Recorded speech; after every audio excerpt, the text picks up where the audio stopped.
this buff with the ability to go Coin Sky Oberon was in fact better than just, yeah, we're not going to change anything in the skills, just a standard MP interlude here. Also, hi chat.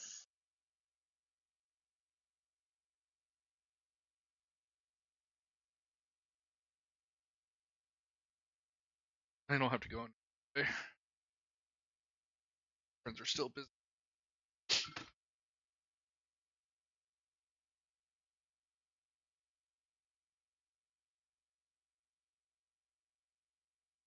Oh no, it's Tuesday. So my friends are still out of town. No, I went to the wedding on Saturday for a different group. Yeah, my Tuesday friends are already married. You don't have different sets of friends for different days?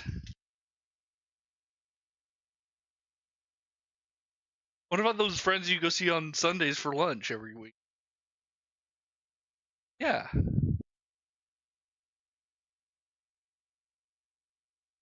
And your bestest friends of all time, Nico and Sasha. I saw a new method of therapy today. So you lie down on the floor, you put on goggles, and you let like an army of puppies just attack your face.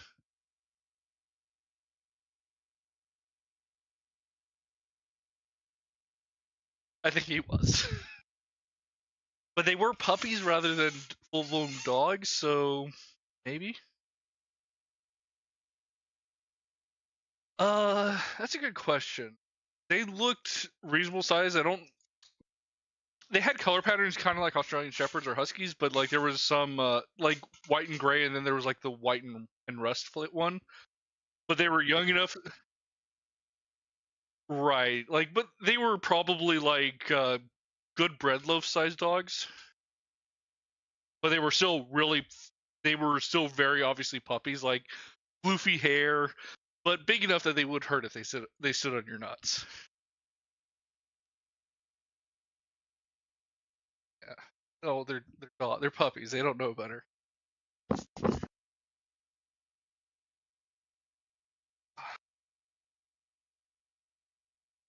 I don't. This is the last serving of these cucumbers. I'm gonna miss them.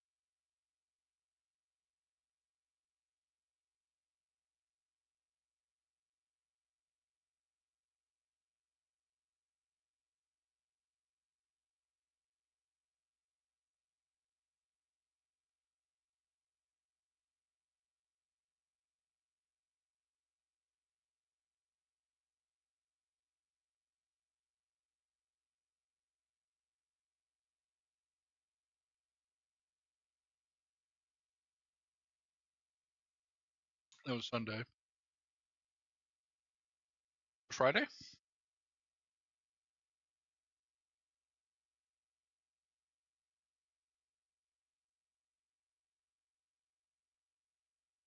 10:27. 10:24. Thursday.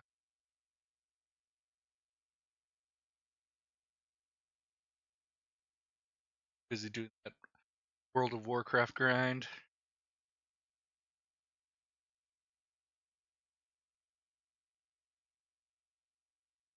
And I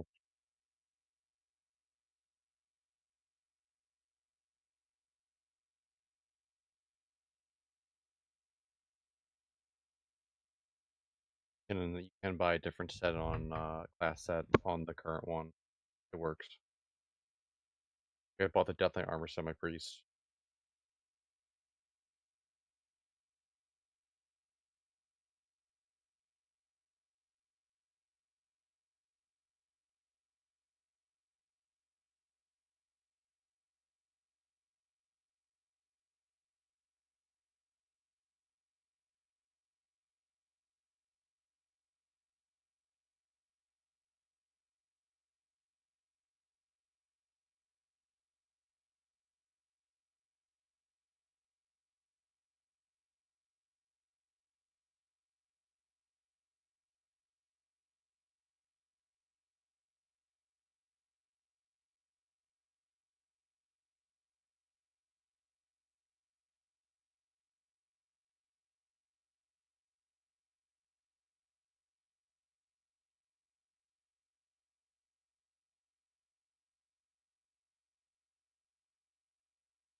Oh.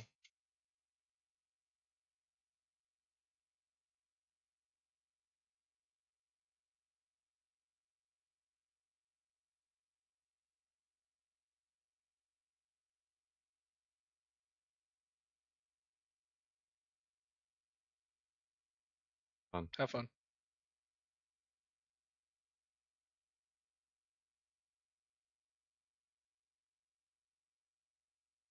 Hello there. Sorry about this, chat. Now getting started.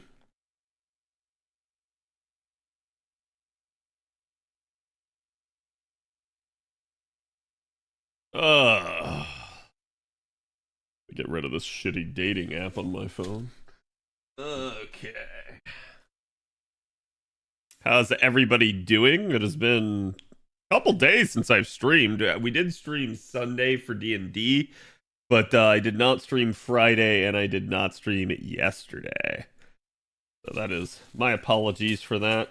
I actually probably could have streamed yesterday. I delayed because I had to get some shit done in WoW, and I was going to just delay the stream for a little bit, but I had to queue for a raid finder, a duty finder raid, if you will, for those of you that play Final Fantasy. And I had no idea how long it was going to take. I actually ended up being done with it by like 7:10-ish. So I could have been live with, very little delay. But I basically determined as like, I don't ever really want to do this to you guys where I ping you and tell you that I'm not going to stream and then I do, or vice versa, tell you I'm going to stream and then ping you that I'm not, right? Like, usually I don't want to reverse course. I want to do what I say I'm going to do. So I was just like, well, whatever. We'll just continue to take the day and keep talking about stuff. Also, we got the Wilds beta this basically Friday for me. Like, it should come out Thursday night for most of y'all, but it'll be at the end of what would be my stream time Thursday night, so you're probably not likely to get that out of me on Thursday, but we can aim for Friday. I believe also Friday will be the release of, or Thursday rather, will be the release of Dragon Age that's coming out. I haven't even paid two cents worth of attention to it for a while. You guys know I normally really like the Dragon Age series, but I don't know. This one, I just don't like the vibe this one's giving off, the aesthetics, the tone of everything that they're kind of saying, and several of the leaks that have come out about the game have just totally turned me off to it. So I'm not even positive I'm going to get the game. We'll just have to see. But basically, I don't trust a bunch of the more formal reviewers that are out there. I kind of want to, see how normal people feel when they get their hands on it, and then that'll kind of be my guide. It looks like hot garbage. Yeah, I'm just aesthetically, it's the worst looking one out of the entire series to me. Like, I'd rather go back to like Dragon Age Origins level of graphics instead of dealing with this weird. Like, to me, this is like Uncanny Valley cartoonish. It's like they almost went for like the old school like World of Warcraft look, but it's not. It's like it's way more Uncanny Valley to me than even something like WoW. We did get a new Chaldea break room just recently today. We also have a new advanced quest coming out tomorrow, and it looks like we're probably getting the Tamlin Cup on the like the 6th or the 7th. So we're probably getting it a little bit earlier than anticipated, but it's nothing too crazy. And we had an Arthur buff, so we'll be talking about that today too. I did just get the tweet out, chat. Do me the favor, go give that some love. Let me grab you guys today's sauce, and then we should be good.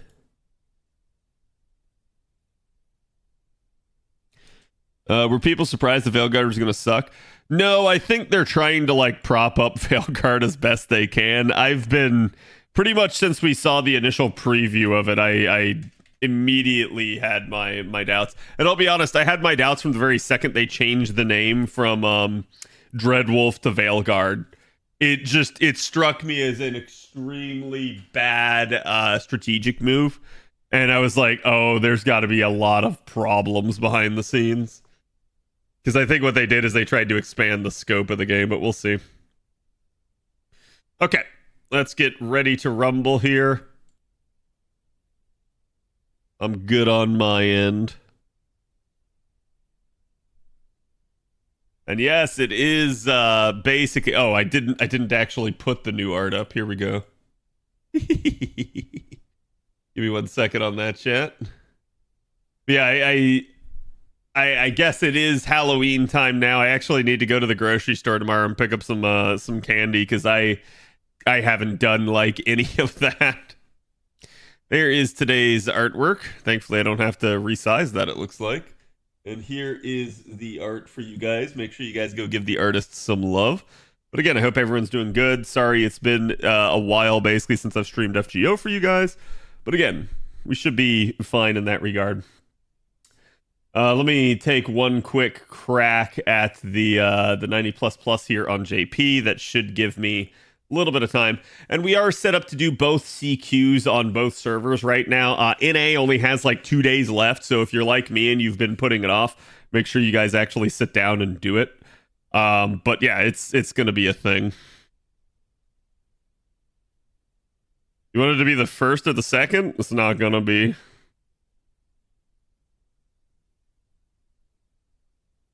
Also, I haven't heard if we have a live stream for that. Has anyone heard if they have an announcement for it? John, animation update? Yeah, we're getting it early, which, I mean, that's nice. Don't get me wrong. I'm certainly happy to have it, but, you know, it's news, but not much to really say about it. If anything, it's like, oh, that's less stuff to look forward to in the future. Because it's not like we've had a ton of animation updates over the years.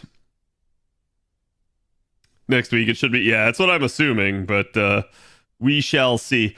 Again, I'm glad that I got all my coverage out last week for that, so you guys are prepared at this point. And if you need the guide that Avalon made, we made the video for that. If you need to know about Burrito Mart, we also did the video on her, so nothing too crazy. If we have any time remaining today, I would like to sit down and start updating my Chaldea app with you guys, because that's something I need to get done ahead of the Lotto. And there's quite a bit of like calculations I need to do to figure out how much I need to farm in this upcoming Lotto. I actually don't think I need to farm that much, so we'll see. But it definitely depends. We have another quick Lotto kind of coming next year, with one coming in May, so we kind of have our time, basically. Oh, there we go. Cuckoo being a little wonky there. Stream should be November 7th. The Lotto should be November 8th, given the Twitter campaign ends November 6th at 11:59 p.m. Well, I mean, that would seem to indicate then instead that the Lotto would be on the 7th itself, at least to me. But like, I don't have they actually made a stream announcement date?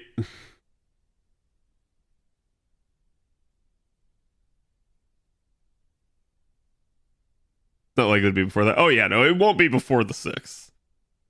Like I said, a little bit, this is kind of what we predicted. They're already relatively on pace for what they need to be. We're a little bit ahead of where JP was, but there's no like big pressing need for them to go even further and faster. So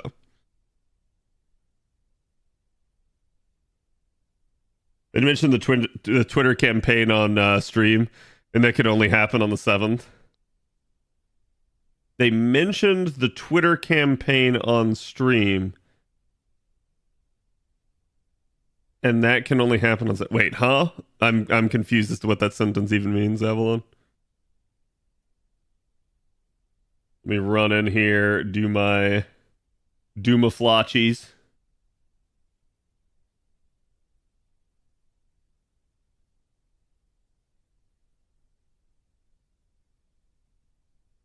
They had mentioned if we hit the goal or not on stream. Well, I mean, in theory, they could, right? But yeah, like with most of these, I assume that it's pre-recorded, so Like I'm gonna be real with y'all. I feel like even if we didn't hit it, they would just say that we did. Like they might put pressure on us to hit it if we were not, but like I feel like they would just lie.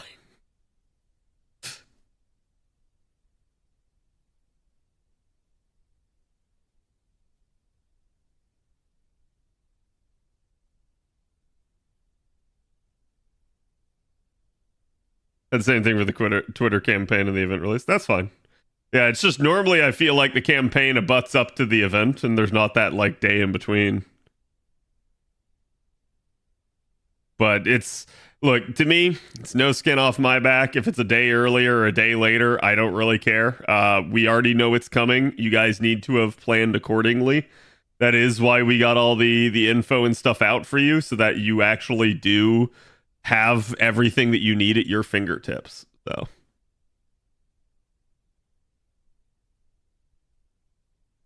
unrelated, but why does no one unlock their supports of pins? You don't have the right friends. That's all I'll say. It's the truth of the matter. Like, plenty of my friends do, but yes, I have seen very many people that don't. I don't know why. I mean, I guess coins are a commodity and everybody needs to be careful about how they spend them. But for me, unless I'm sure that I'm going to be grailing the unit, I usually go straight for, like at this point, the second or like the fifth append are usually my first two choices, right?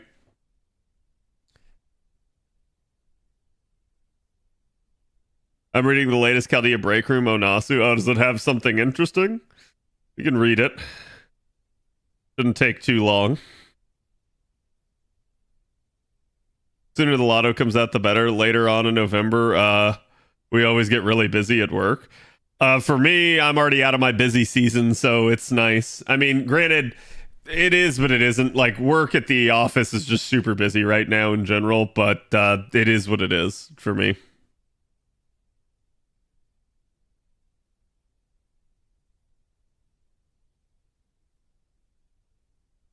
A lot of guys have been super helpful to helping me prep. Yeah, I mean, that's why we put them out. Like, basically, knowing is half the battle, right? So if you know what the node is, if you know what the node is going to take, it allows you to, like, really focus on finding certain comps that work for you.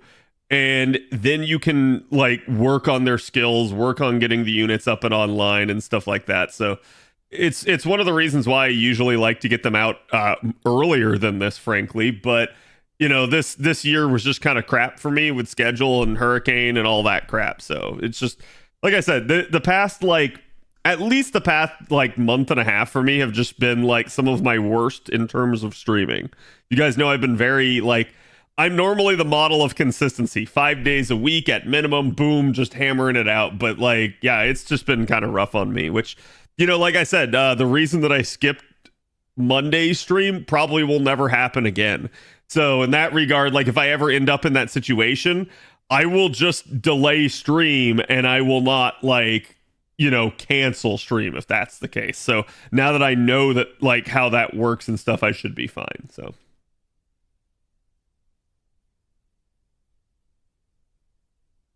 I did my Lotto teams. I need 300 boxes set up. Yeah.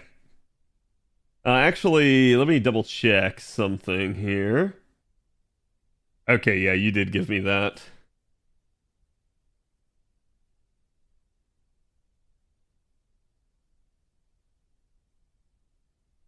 Okay. Try to have them out like 1 month for the event. Yeah. I like to give you guys, like, I like to give people enough time to prepare. I feel like if you produce it earlier than that, there's a couple of issues. I've talked with Avalon about that. Basically, issue number one is going to be that not that many people are going to care or pay attention to it. Issue number two is that, well, I don't mind competitors to our spreadsheet and stuff like that. I don't like people just ripping it off and not doing their own work. And the further out ahead you put a tool or something like that, people really just will just yoink it and claim it's theirs. So that's been a problem over the years. So it's one of those deals where I like to find that nice, like, common ground of, like, hey, it's out early enough that you can do something about it, but it's not out, like, so early that no one's going to give a shit and it's going to be, like, harmful to any of our efforts. So At that point, I'm okay with that like 1 month-ish timeline. But yeah, this time around we only beat it by like 2 weeks, so it was not. We probably should do better in the future, and I take full blame for that. Like it wasn't Avalon's fault. He had the spreadsheet done at least I'd say at least with the month still to spare. I just did not get around to checking it, so that was more on me. I think you're aware the Jalter's got the animation update. Yeah. OC2 battle theme as background music. It's probably because it was baked into the video already. So I like it's not like they made a change, it's that they didn't make a change, right? So that's just how it was released on JP, and they didn't bother to change it. Which, to be fair, I'm not sure that's that big of a deal, right? Like, I think a little bit. Like first and foremost, NA should care about spoilers. However, they almost care too much. They're extremely overzealous with it, to the point that it actually like messes with their marketing strategy. And I think they shouldn't do that. Like, I've talked about this before, that the Aniplex team, like Aniplex of America, should be trying to like lean into the fact that we all have foresight, and they should instead be trying to use that to hype upcoming stuff rather than trying to wave their hands and pretend that there's nothing to see here, and be like, oh no, this isn't a thing. And like I've pointed out before, like we get to the actual like live stream introducing stuff, and they actually do spoil a little bit in those, and I'm like, this is kind of hypocritical. It's basically saying, no, it doesn't exist. We can't spoil it until we're ready to spoil you.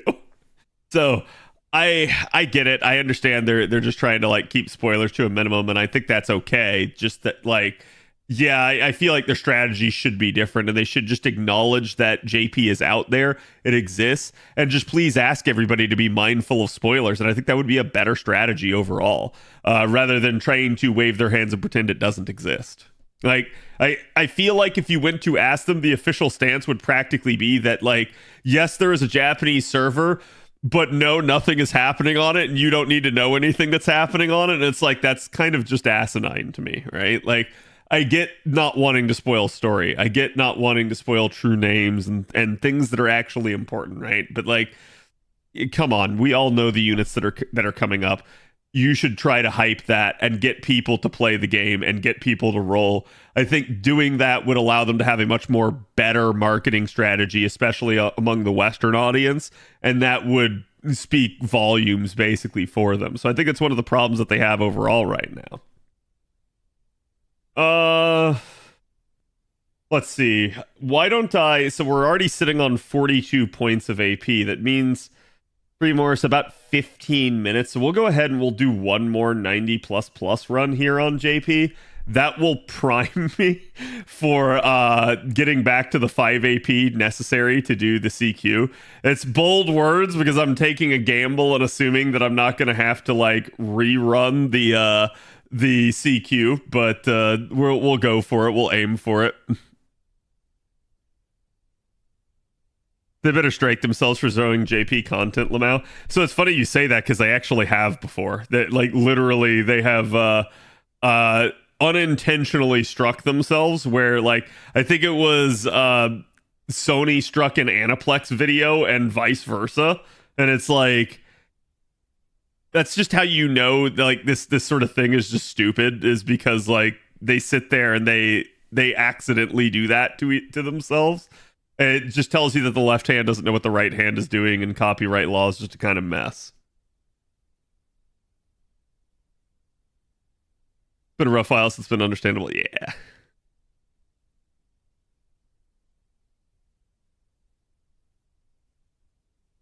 But no, I don't know. Like, I'm certainly happy to have the Lotto here underway. And I want to say this. I maybe it's not ideal for everybody, but I actually really do like and appreciate having the Lotto in November instead of December. I look forward to only having to probably deal with JP when it comes to the holiday season, as opposed to having dueling Lottos at the same time on Christmas Day. I fucking hate that. I can't stress that enough. just how much that annoys me. I can do it. I'm home from work. It's not like I can't. It's not like I don't have the time. I would prefer to be able to spend the time with my family a lot more like engaged and involved rather than having to sit there with my cell phone in my hand. I think that's really stupid. So I definitely prefer it being in November.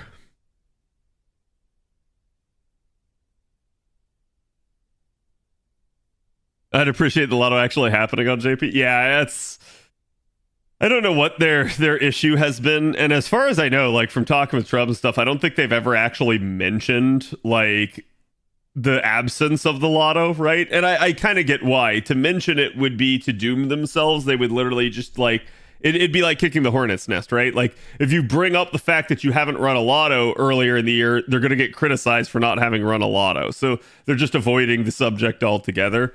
But I am surprised, at least to some extent, that it hasn't been like slid in there as to like, yeah, you're going to be getting a Lotto later in the year, rather than like leaving it all up to like who even knows, right? Because it is, I guess it is theoretically possible we could just simply not have a Lotto this year in FGO on JP, which would be. That'd be kind of wild. I'm sure that would probably upset a lot of people, but it be what it be.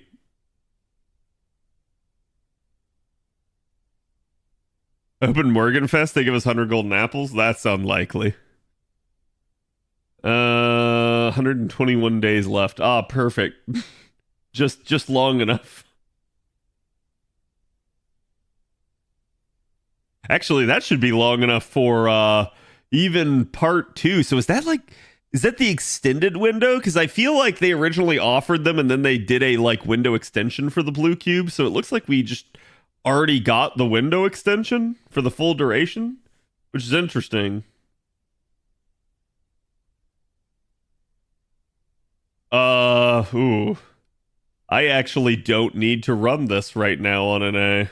I'm basically done with the event. I'm just trying to think about like what I want to do for my AP right now. This is the other reason I need to do Chaldea app. I'm not even really sure what I need to be farming.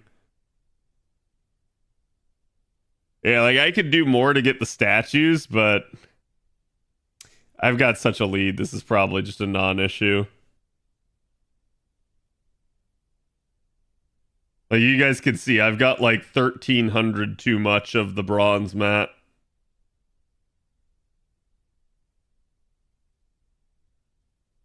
$500 is still the last lore. Wait. Oh, so I need to keep running this. Okay. Yeah. I got you. Well, whatever. No skin off my back.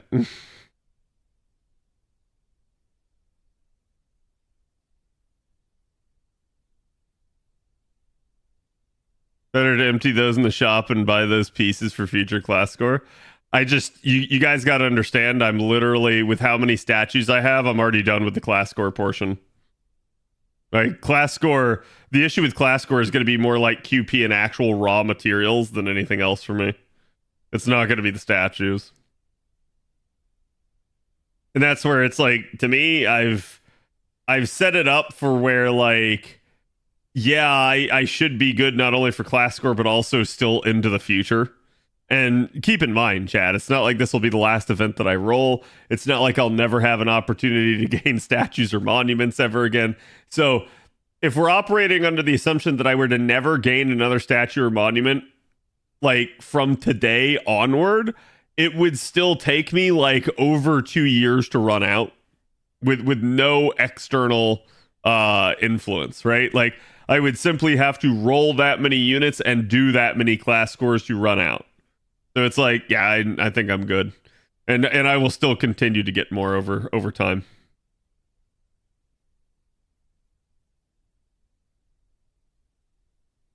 Let's do that. Silver Statue Hill. Silver Statue Hill has always been rough. It's always a lot rougher than the golden monuments because you get the golden monuments from doing max level content.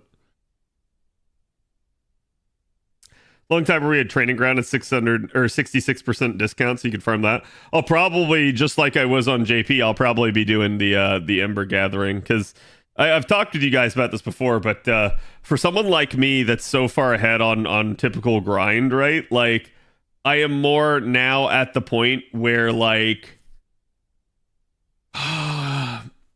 my actual true limitations are simply the number of grails and the amount of embers. And that's it.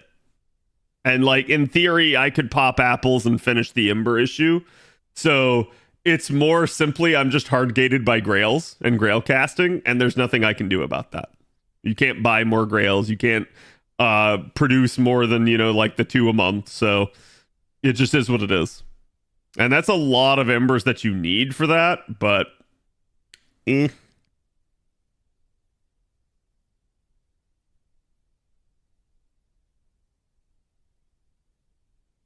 might just be one run anyways.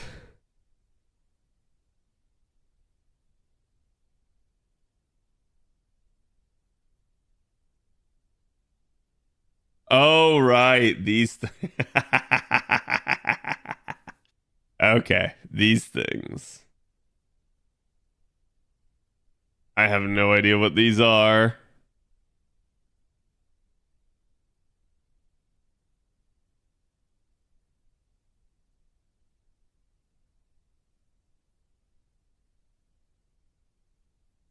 Yeah, I totally like forgot about these and just stopped doing them. Okay, we're gonna take the non support list person here.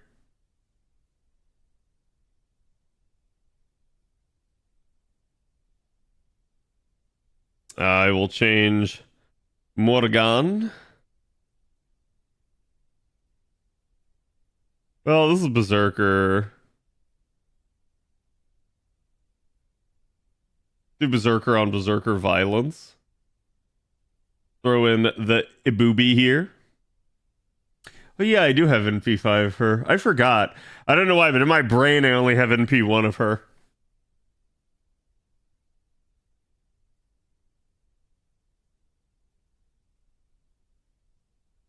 A Grail Lotto would be so dumb. Oh yeah, no, they don't need to do anything like that. Not a chance.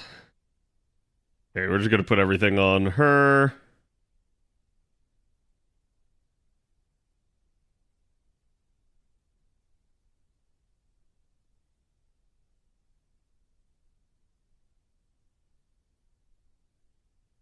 Sounds like Mission Impossible.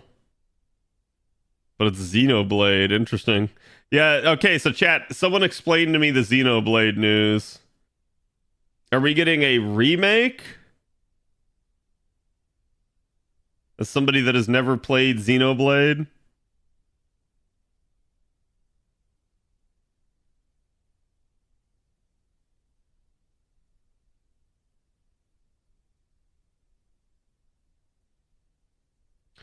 Okay, so that'll be enough, so I don't need to focus on that. So we'll do it like that.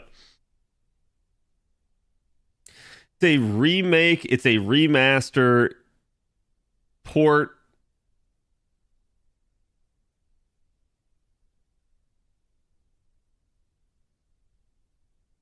JP did announce that fuck ton of grails we are getting to. Wait, what do you mean that fuck ton of grails? Am I forgetting about something?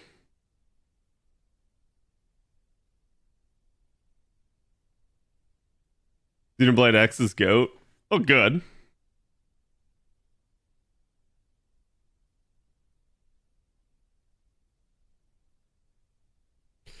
Or we'll just do it like that. That should make sure this works. From Annie, the Grail casting and all the coins back. Yeah, but that's just coins back, right? Like, we're not getting the actual grails that we produced back again. But yeah, I mean, like, so that's really nice for me because the issue that I'm having after over 2 years of doing grail casting on JP.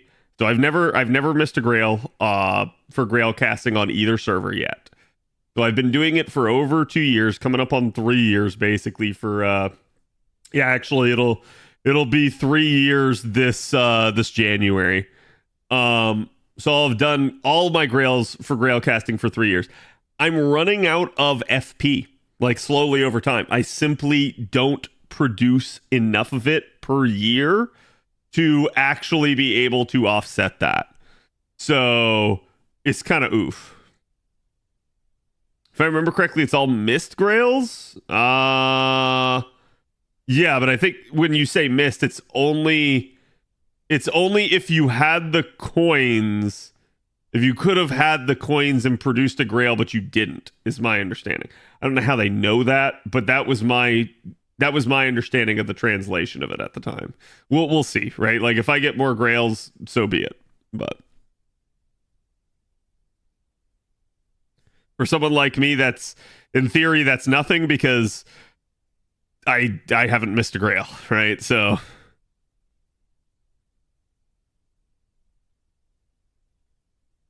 gold servant coins could count for that. That one again, I haven't missed a grail, so there's nothing. Like, yes, I could continue to produce future grails, right? But it is what it is. So, like, if they give it to us, it'll be nice because then I'll just have this huge influx of coins, and that will offset my doom a little bit for a little bit longer.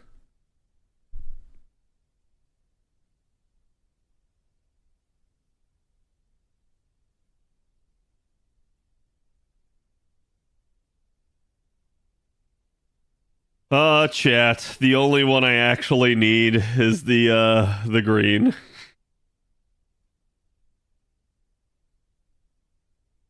I guess Squirturi is still okay. I need FP for more Hakuno coins. So I have NP5 Hakuno. I did do some FP rolling on the side, but I haven't gotten all the coins that I would potentially need. But I think like because I think it's like what 30 coins per Hakuno, so I would need to roll like 15 more, and I'm just like, I don't care. I'll do that over time because Hakunos will just continue to show up. So it's like I'm not gonna like kill myself rolling FP here, considering how often I have to roll FP every month. Like, I guarantee you, if I go look, I will already have a good chunk of the FP needed to complete next month's Grail casting, thanks to how much I rolled out here. Okay, I definitely don't like that. I don't know if that'll be a permanent or a temporary thing.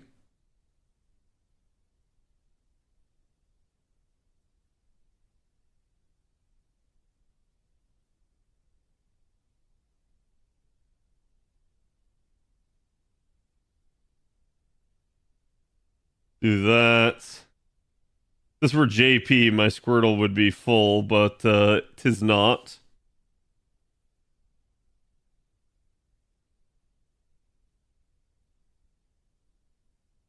I managed to get all the coins needed without considering bond. Yeah, that's the thing too, right? Like, it's not like Kakuno is going away. Once you've unlocked them, like, you'll have the opportunity. I think the more interesting idea would be what happens with the alternate form later on if you get the opportunity to roll for that, right?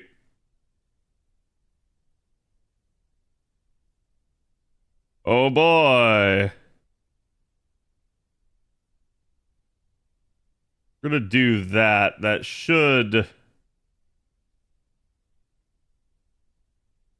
You know what? We're giving all three here. Got MP5 Hakunon now. Yeah, that's like I have MP5, so that's like as far as I'm concerned, I'm done. If I manage to find the time to like roll some more out, like at work, I'll try, but I'm not gonna push myself.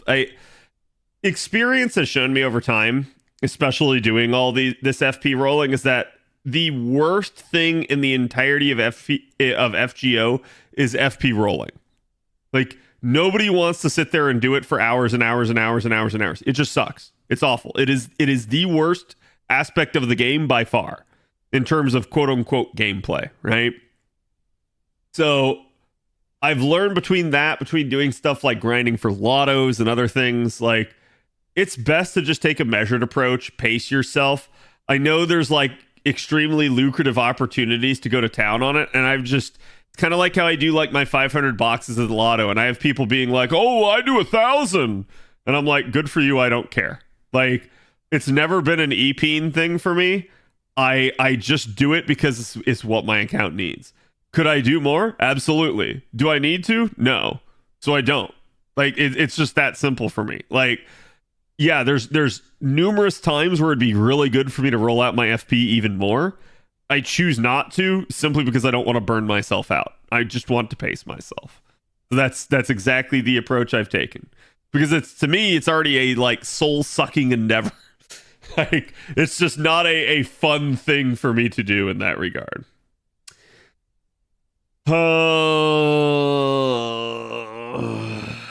Pretender would be nice here.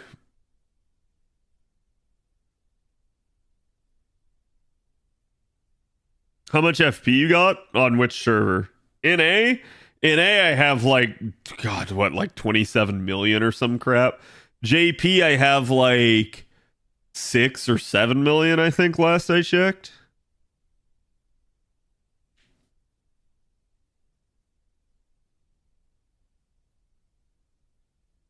Last Lotto for a year. Should we all do 1,000 boxes on it to last for the year? No. Do you know why? Ask yourself this question. If you want to think like, should I do 1,000 boxes in a Lotto? Why does Cat only do 500? Can anyone answer that question? Why do I only do 500?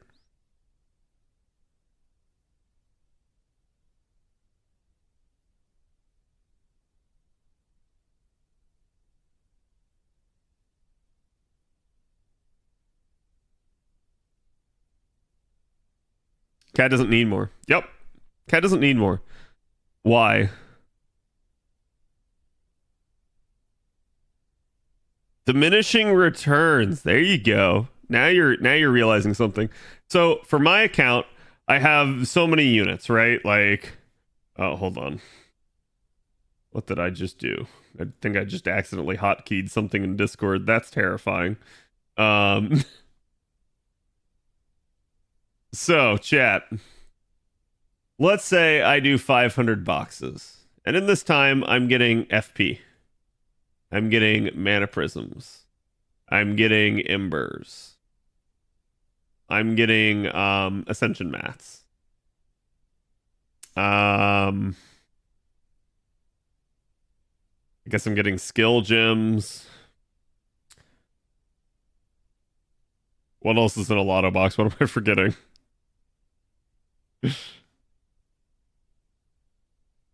FP, mana prisms, embers, essential materials, and skill gems. Is there anything else? Did I forget something? QP, thank you, yes. QP. Yeah, bronze apples. Okay. Exchange ticket, not always. It's not a guaranteed thing. So like the way to think about this is, okay, so at this point, this is the amount I do. What happens if I move beyond 500? Well, let's answer this question by first starting out with, what if I'm at 500? If I'm at 500, which of these items do I continue to get usage out of? Or rather to say, which is already useless to me from the very second I touch literally the first box? Well, mana prisms are already worthless to someone like me. And the reason why, I literally am sitting on 300,000 of them. So I'm not going to run out anytime soon, no matter how much they keep adding to the shop. Skill gems, also actually worthless to me. I have so many of them. I'm in the thousands, multiple thousands. It's incredibly unlikely that I will ever run out. Like, I will probably never run out of skill gems, even if I were to get no other source of them, until the end of the game at this point. I could pick up not another one and I would be perfectly fine. Okay, so those two are already just right out. They are gone. I cannot gain any usefulness from them. Fair? So, once I reach 500, here's what begins to happen. One, I think it's tangible to be able to say that FP ceases to be useful, especially for someone like me sitting on 27 million of it, sitting on who knows how many servant coins, sitting on quite literally so many craft essences at level 100 and so many craft essence bombs pre-made already. FP is very much so beginning to lose its value for me, and you could argue that it's already worthless even from the first box. I still see some value in it, but it's way more esoteric than some of the other things here. So we're looking at Embers, Essential Materials, Bronze Apples, and QP. So I'm going to be real with you guys again. Bronze Apples, for someone like me, this is spending money to make money in effect. It's literally spending apples to make bronze apples back. Bronze apples are nice, but they are a return on your investment. They are just reducing the cost. There's no actual value there. Like, getting them is nice, but it's like you're getting them in recompense for how much you already spent. So it's just actually alleviating the cost. So now you're down to Essential Materials and QP and Embers. Okay, so past 500, here becomes the issue. One, I have already hit the QP cap 2 times over. This means that QP is actually worthless, and I really struggle to be able to even use it all.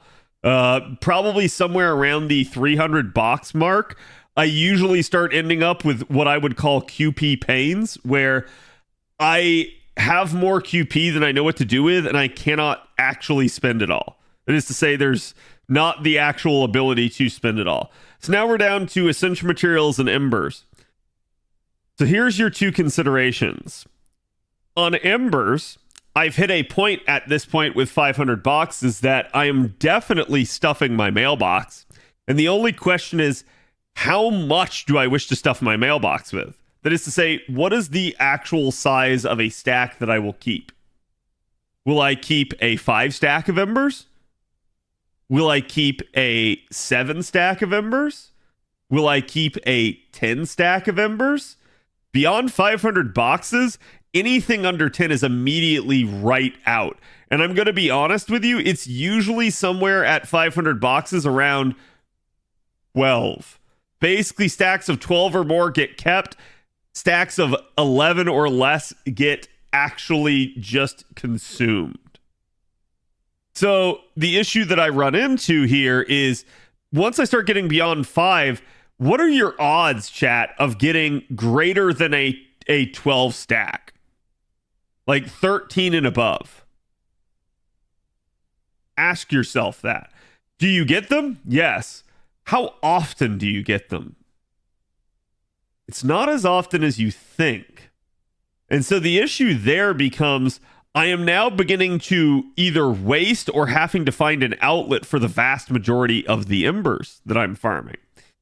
Honestly, with 120 grailing, this is less of an issue now. But prior to 120 grailing, yes, this usually meant that these Embers were going in the trash. So it meant that you were actually wasting a good portion of the Embers in any given box because you simply could not stuff them into your mailbox to preserve them for the future. So that really hurts the value of Embers. Right now, for me, Embers still have value, and they're actually one of the chief things that will continue to have value for me in a box. But they already kind of were that, and it's just shifted a little bit thanks to 120 grailing. This then means that Essential Materials are the king. However, there's a problem. What if I know all the materials that I need for the next 2 years? What if I'm already ahead on all of those materials? What if the Lotto doesn't have a new material that it's including? That is to say, it's not including a material that has never been in a Lotto before. Every material in the Lotto has instead actually already been in a Lotto. This means that I've already grounded and I've already met my need for the future. This then becomes a problem. How much do I actually need to farm then? So we can argue I probably hit these values before 500. 500 is just my customary amount that I continue to do. But I can certainly tell you that beyond 500, yes, I hit diminishing returns here. There's no actual value added. Like, the box is extremely worth less.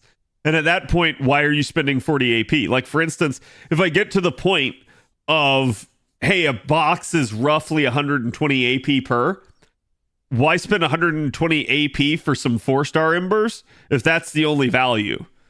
At that point, I'm better off just farming Embers, the 5-star ones. So, like, it's an interesting thing. I'm not near you, cats. No worries on my end. Oh, no, it's fine. I just wanted to walk you guys through, like, that's how I think about it. That's how I approach it. And so it's like, Embers have gone up in value for me thanks to 120 grailing. But, yeah, it's like if they're the only value, there's still no actual point, right? Like at that point, fuck it.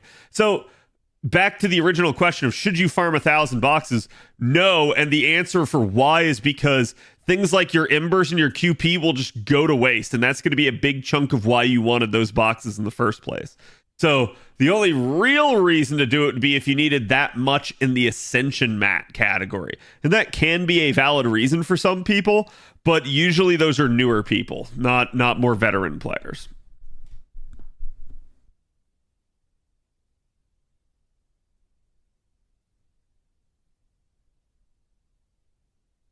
Do we not have a Lotto with 5-star embers in it? No, we never have. And to be fair, I don't blame them, right? Like, it kind of makes sense for why they wouldn't want to do that. Wait, hold on. Does Buki have Invuln Pierce? I feel like she does. Remove defense buffs. Aw, shit. Okay, chat. Welcome to one of the few times where a Buki is actually hot garbage.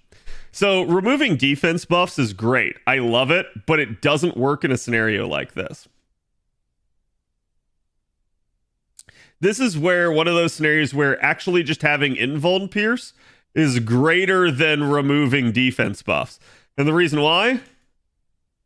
Any box with a border around it like that cannot be removed. So, yeah, this is actually just crap for her. I'm not going to be able to do jack shit with this. This may be bad. I may need to back out of this, but we'll see. I'll just play it and hopefully it wears off.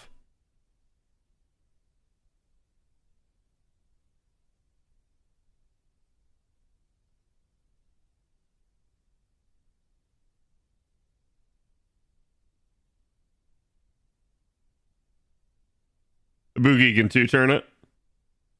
That's good if so, but like I said, I'm just going to play it and I'm going to hope that it wears off. I don't actually know if it will. Invuln Pierce C from the MP shop for this. Yeah, that's a really nice one. Sweet crystal, baby. That's why 100 boxes for me have been perfect. Yep.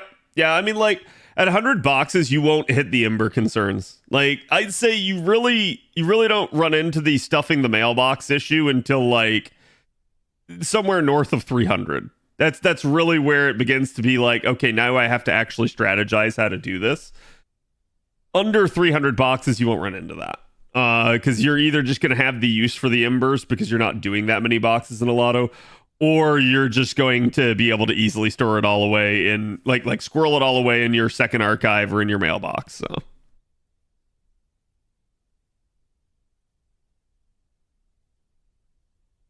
This ain't the CQ? No, this is not the CQ.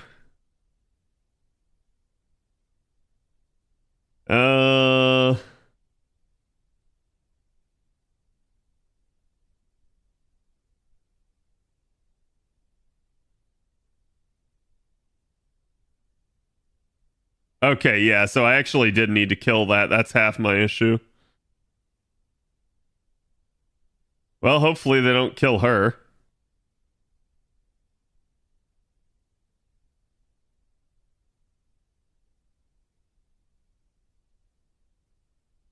Hello, Zach. How's it going? We kill the middle one with the NP first. Yeah, I didn't read what the condition was. I should have. That would have gotten rid of it, assuming they don't just immediately resummon it here, which will be really fucking annoying if they do.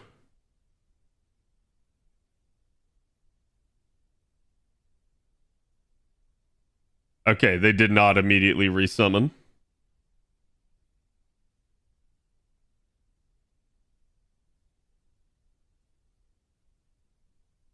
And we're gonna go with Castoria NP. Give me some booster. Eliza's doing good work here. Yeah. Going abroad on vacation for the entire Lotto? Oof. Not too worried about farming a lot. Yeah, I mean, Zev, you've been playing the game a long time. Like I said, I'm not even sure that I have to do that much farming for this one. I think this is one of objectively the worst Lottos I've done. And it's not like the Lotto is bad. I don't want anyone to think that. It's if you're a veteran player that's been playing from the beginning, you've probably seen every single one of these materials in a Lotto before. So like I have to actually sit down and go and estimate what it is that I need for like the future. Like, is there, oh, do I need to shore up this mat? Do I need to shore up that mat? That's where it's like, it's going to come down to actually like handling all of my Chaldea and stuff. Pet the streamer, thank you. How's it going, Goomba? I'm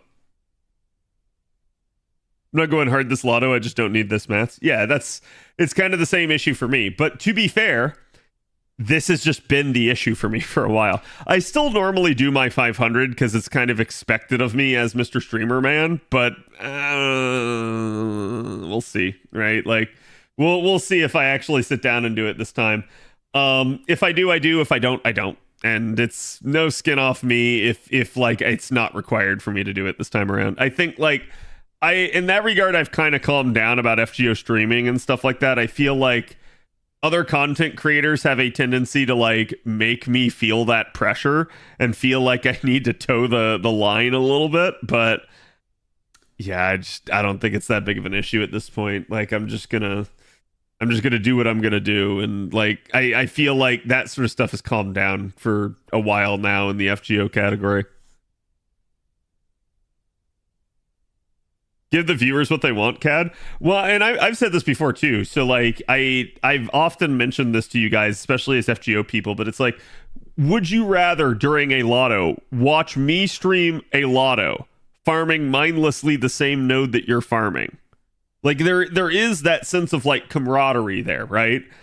But would you rather that, or would you instead rather that I just did something else that was more to your entertainment to get your mind off the Lotto a little bit and allow you to farm while having yourself like distracted mentally?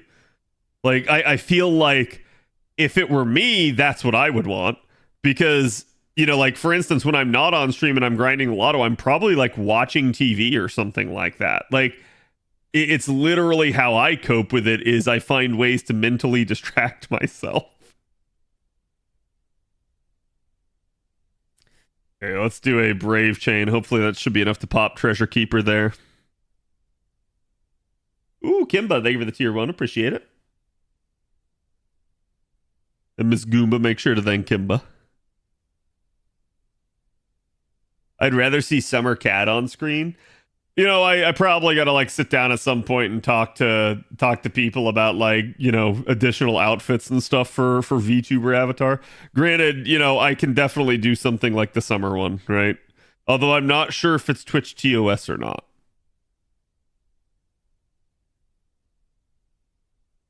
There we go. Now you just have topless Cad. Nudist Cad. Should we be blue appling round 2 of the Fairy Cup? I mean, that was the joke on JP, but if you ask me, no.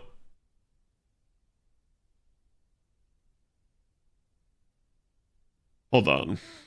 I'm sorry. What just happened? Maybe everyone was too busy looking at my nipples, but like what actually just happened there?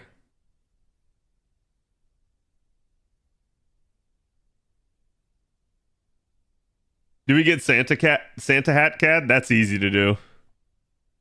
You killed the coins. Invuln pierced before NP.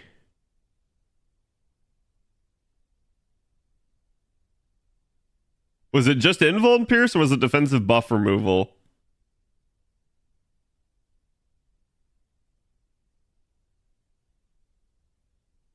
If it was just Invuln pierce, we just gonna do Castoria NP and laugh.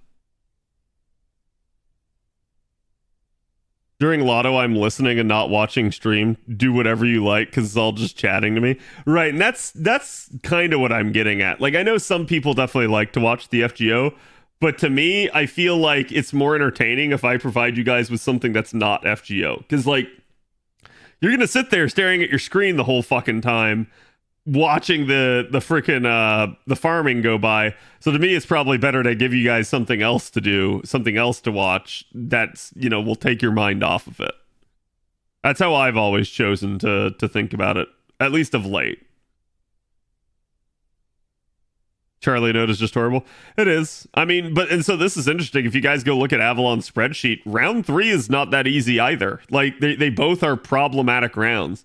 Charlie was annoying and dumb for a lot of people, but even round 3 can be kind of spicy if you don't have super variants. And that's like, you guys know me. It's like I'm not going to anticipate that anybody actually has that. Did you literally skill seal me? Fine. Be that way. I'll kill you anyways, Vitra.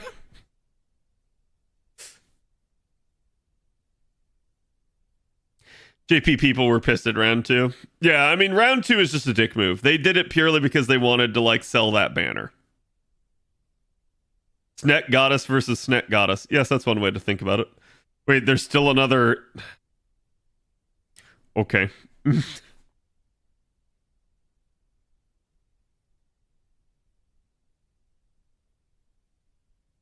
Round 3 is the least ass, at least being 331. No, actually, that's kind of the problem with it.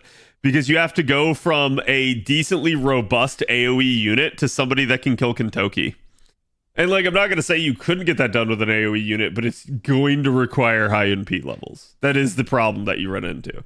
So it's like they want you to transition from a reasonably well-buffed AoE to a reasonably well-buffed single target.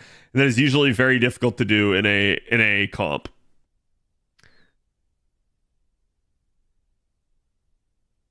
We should be getting a Morgan banner here, right? It is part of the pre-campaign. I'm not sure if we've actually gotten the pre-campaign as opposed to the social media campaign. Because you're right. Like, I think that is supposed to be a thing. Whoops, that's not the right one. But yeah, see, so you just have Janu, Huyanjo, friend point summon, and that's it. I expect it to happen once Halloween ends. I mean, it might happen at, like, literally reset tonight, right? So, like, we'll see. Okay, let's do the NACQ. It is a pretender.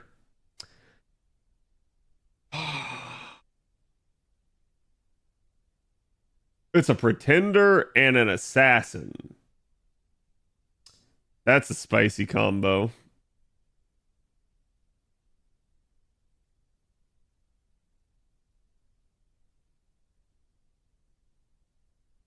So it's got to be Eliza and Huyon? Yeah, look.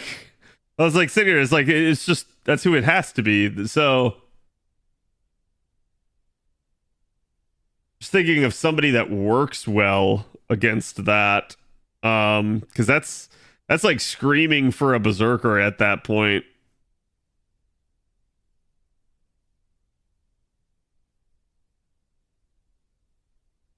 Ugh, you could basically just 3-turn loop it. Can I just 3-turn loop it with Musashi? Can I Muchachi that? Muchachi. Actually, you know what? Ibuki is probably going to make that easier.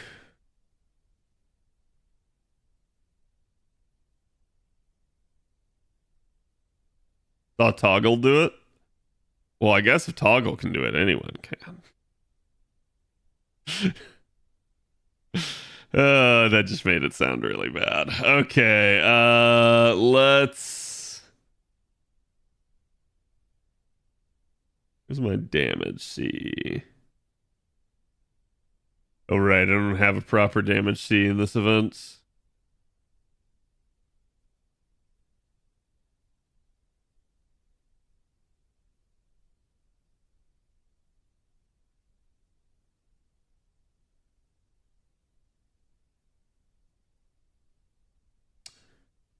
I'll take the gauge by 5% per turn. I know that has NP damage, but whatever. A small Prisma.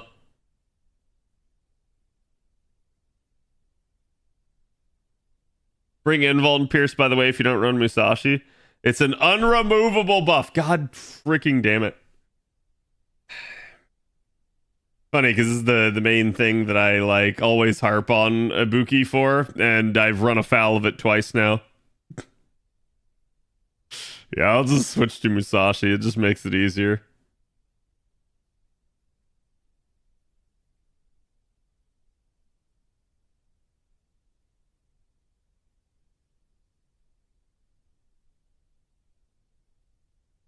Because I'm pretty sure Yon King is man. I don't know if Huyon or Eliza are Earth. None of them are Earth anyways? Okay. That just cements it.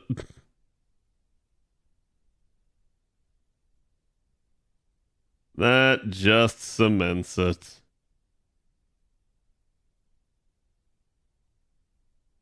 Well, she's almost bottom 10 for me anyways. Well, not quite. I guess that means if I really have to, I can just degen on a node with Musashi during the Lotto.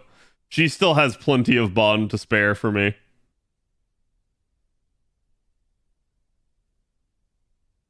They turned it with my Hoku and gave her invuln through Jane. Why do you hate yourself? Just kidding.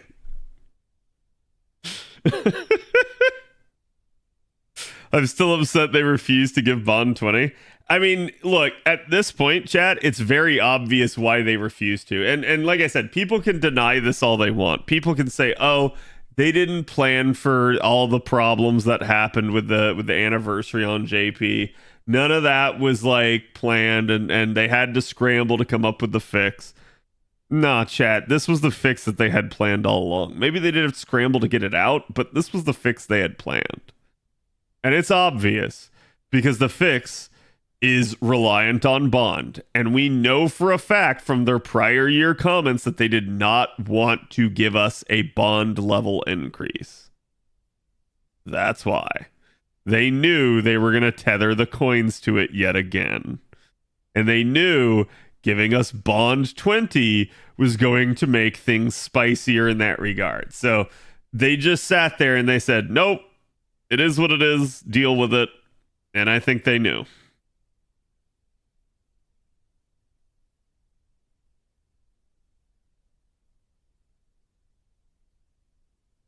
Oh, go ahead and pop that.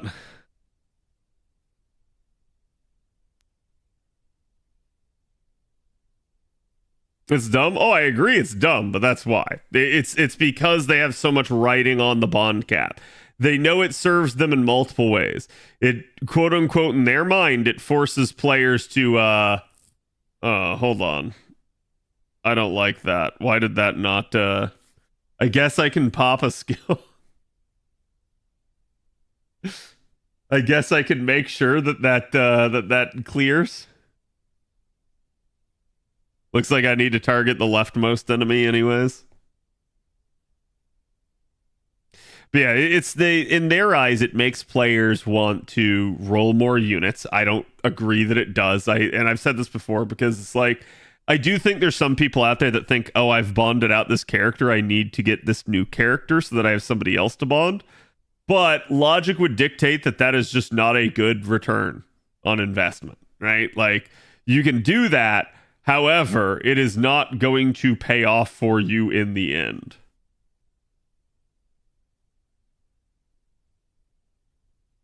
Think something like Black Grail would have been better? Probably.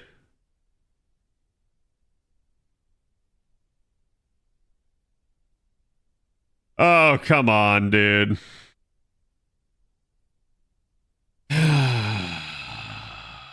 Literally split. And I know why. It's because the defense down didn't impact her on the left. Because she had the debuff immunity. So I just need to pop the other Castoria skill. Yay. You know what? There's a better solution to this. Since I've already used all of Right Castoria's shit. Banana Rotate. And bring in that. And that should be enough muscle to get the job done.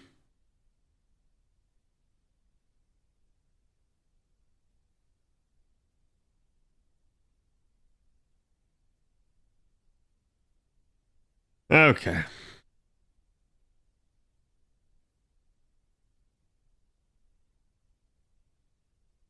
Bun 20 would already take a lot of time. Yeah, and that's like, to a degree, I've said this before, is like, I would rather, I think the most eloquent solution that a player could ask for, and that's why they won't do it, right? But I think the best solution that we could ask would be for the developers to leave the cap at bond 15. And instead, what they allow for is bond overflow. So that if you take a unit that is bond 15, The bond that would go to that unit would instead be distributed to the rest of the units in the party. Simple. That's that easy. And like doing that allows people to keep using the units that they love. It allows them to keep farming. What the shit is this? And it basically just allows for a lot of capability.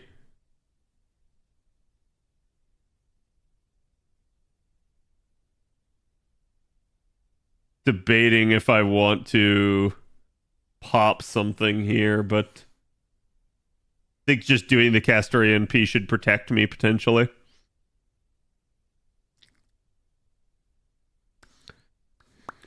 If they had level 150 during 10th Annie, that would force more rolls, right? No, not really. Like it depends, right? It depends on how they implement something like that. I don't think they can do 150 for just like one unit out there in the game. Okay, so that didn't bar break Huyan. So Huyan's our problem. She's got a lot more health there. So this is gonna be... I mean, I have the arts card, so I can probably just go ahead and like pop everything here. Because I should be able to full refund, so... I don't know if I'll kill on this final wave, but I should be able to basically use both NPs, or sorry, both attack ups at this point.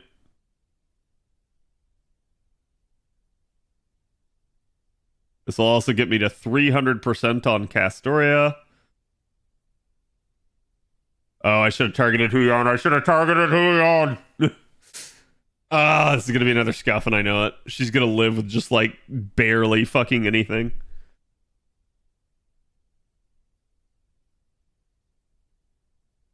Could pop Protoss S3 in that case. Yeah, I'm just using the Castorian P for more damage.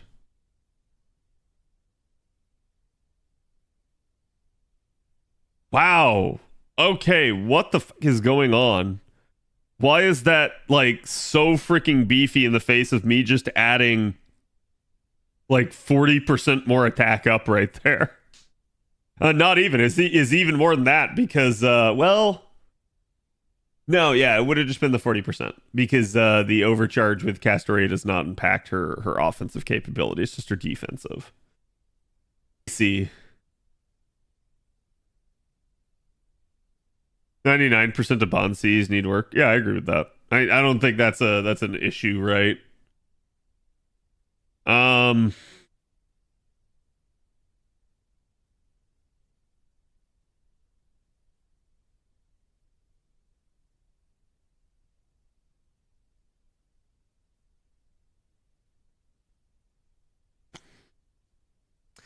I don't think it's going to be enough still.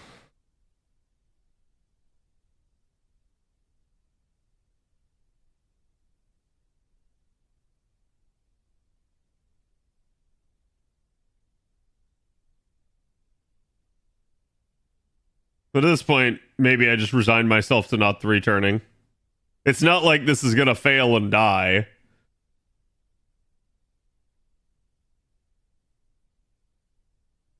How's my night going? It's going pretty good, JC. How are you doing?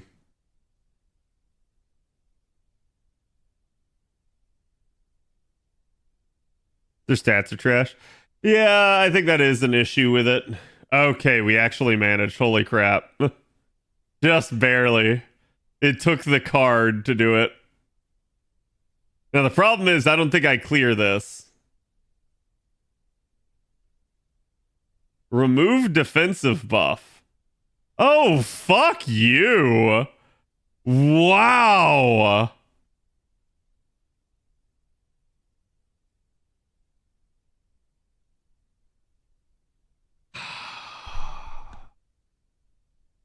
That's just friggin' annoying.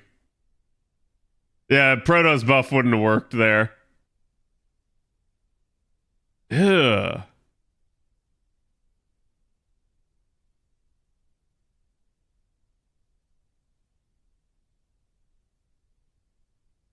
Musashi lives, so all good? No, I don't think I kill here. Like, I think I can try, but I think this I think this falls short because I still have the damage resist.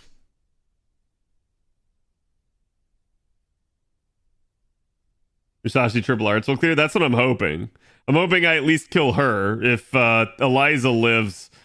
Oh my god. What the shit, dude?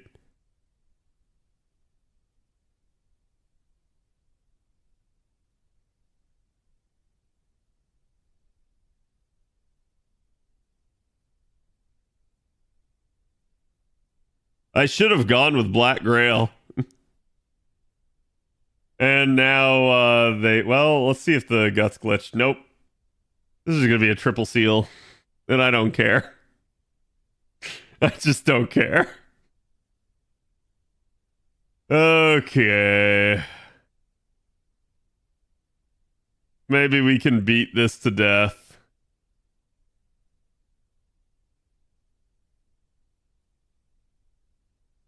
I see your game that you're playing, Mash, and I'm all for it. See how much you can do with a...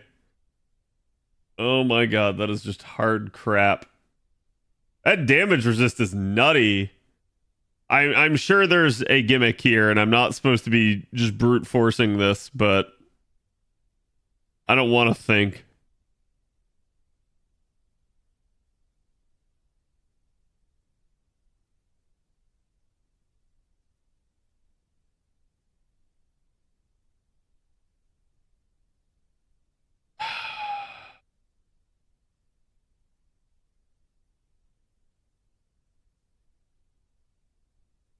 Or Nax Smash would have smashed. You're not wrong.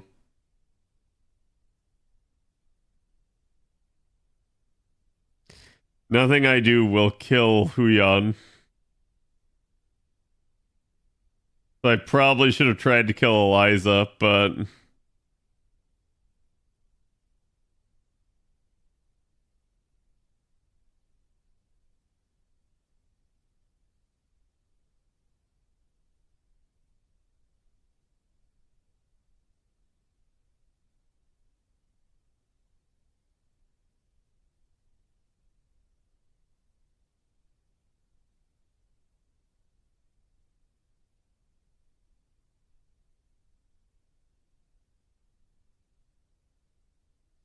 She's the best servant. After all, it's true. You can do brute force this CQ. I mean, that's what we're doing right now.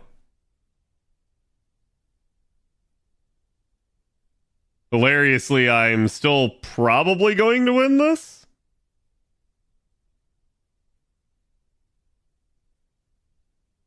Let's just see if we can buster her out. Yeah.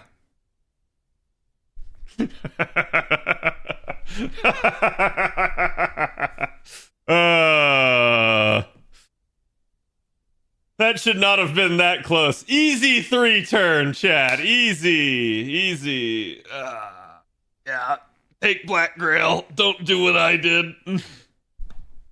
Black Grail just is better. Girl failure, Huyan clear. Indeed. Okay, so that's the NA event done. You guys can see I haven't spent all my AP, but whatever. Let's go touch the JP CQ now. I have no idea what this is. So it's Alter Ego, so it's probably Kazura. Will fandom even have it?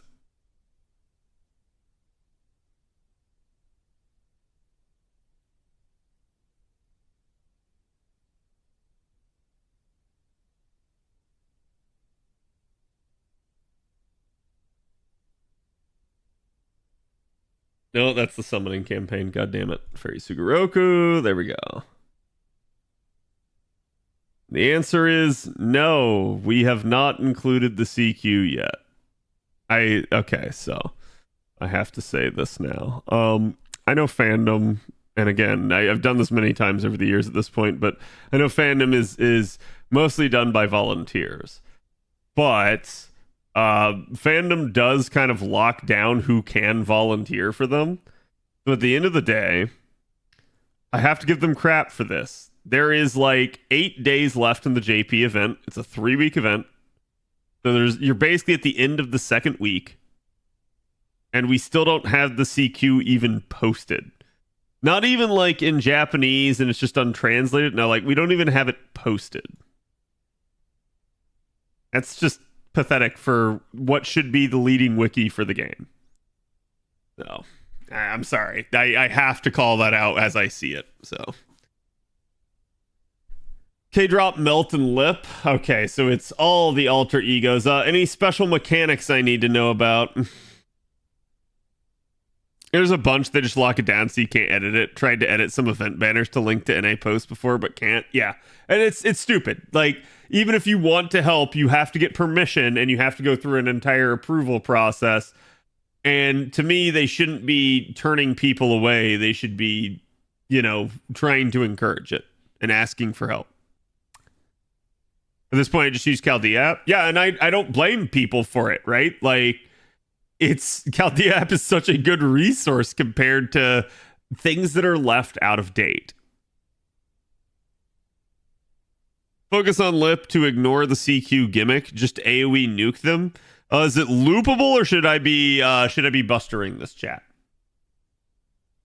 Well, let's see. What do I want? This is alter ego, so I guess I could do either AoE Berserker or I can do AoE Pretender would also work. Returned it with Summer Bow. Nice.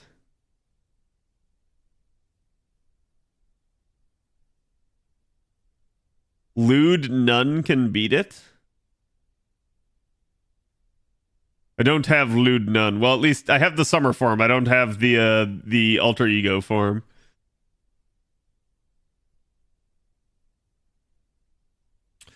Yeah, this may be a... We're doing good after repairs and everything's going good, I hope. It is. Everything is smooth. I should not take a foreigner. Here, let's see. Oh, I gotta remember. How does Summer Bow work for 3 turning?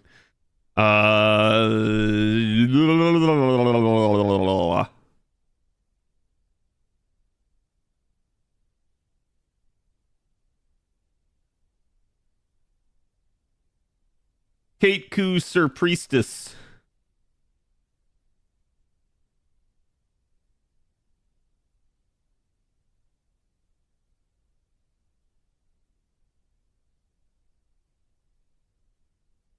Yeah, she's 30% on skill 2.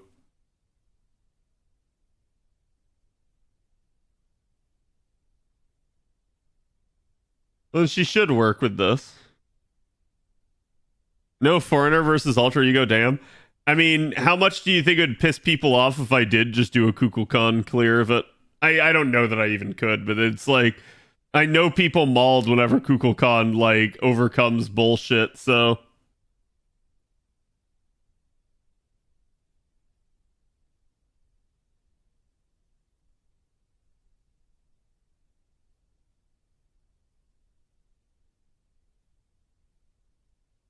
Okay. Yeah, I think we'll be good. Because, wait, this is 50%, isn't it? Yes. Okay, perfect. Oh, and it's defensive. Yeah, we'll try it. Let's see. Hopefully we don't need a retry.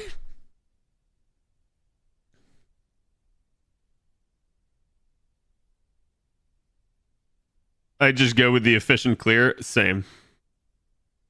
Need invuln pierce. Why? I swear, chat, you wait until I click OK before you post that. I swear.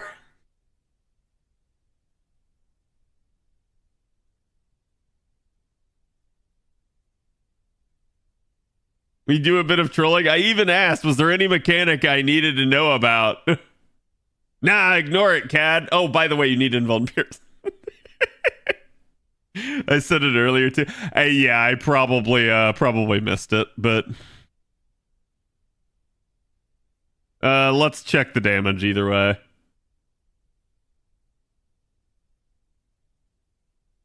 And then yeah, that's 3 turns of NP damage, so we should be good there.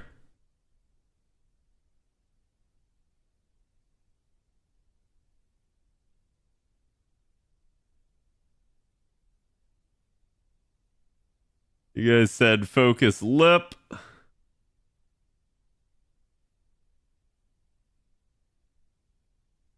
Actually, should have gone with the other quick card there. Gal, thank you for the 8 months. Appreciate it. How are you doing today?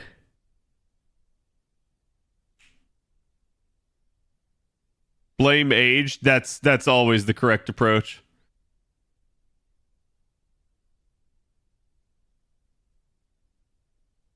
Yeah, well, that certainly worked.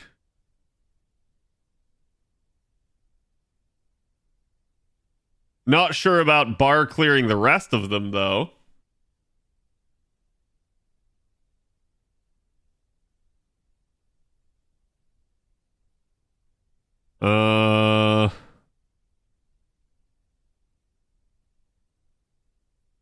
Right, like that.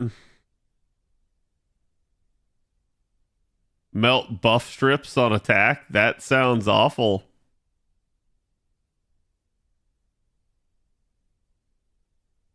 What do you do if she targets your DPS?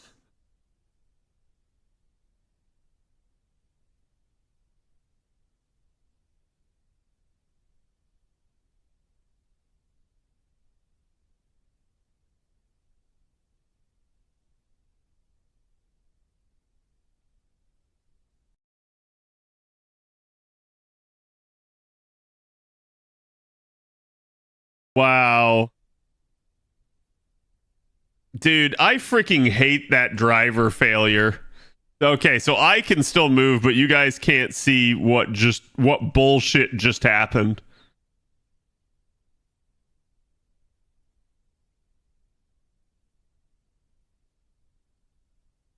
Here, hold on, because it's easier for me to reboot it from this scene. There. I thought my connection was wonky. No, every once in a blue moon, and it's beginning to piss me off. While I'm live, I just get total driver failure. My entire mixer stops working. My capture card stops working. Like, everything just shuts down and instantly reboots. But it half bricks the stream every single time. But yeah, it's funny because I just literally watched Khadroth go, oh, you broke my bar. Let me do 2 new break bar effects. And then, oh, suddenly, now after those 2 effects, what if I also did invuln, double guts, and a guts timer? Like, what? I'm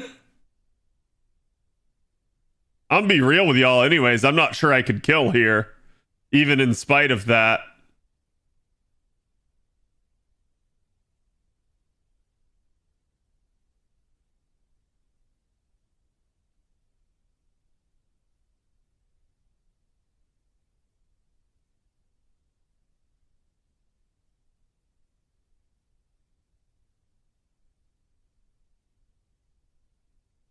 It's unremovable too. Damn. I was gonna buff strip it, but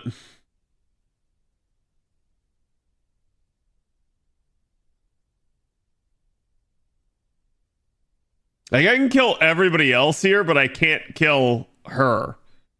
And I don't even think even with the yeah, there's double guts. So chat, how are you supposed to 3-turn this? Like actually, how is this supposed to work? Because I just maybe I was supposed to like break their bar on the first turn? Because I'm not understanding here.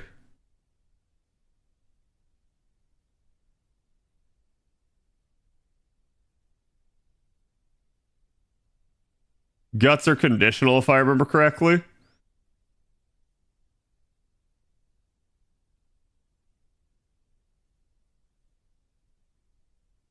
I mean, this is what? A NP4 with the damage C? It's not grailed.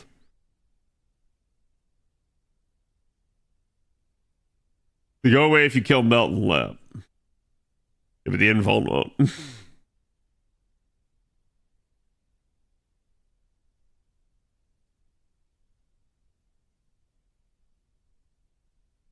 Then NP the extra? Wait, is it just a single tick?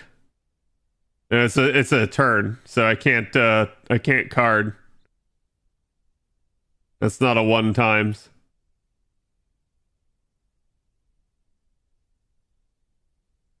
Pretty great show. I thought Gundam Hathaway was a movie.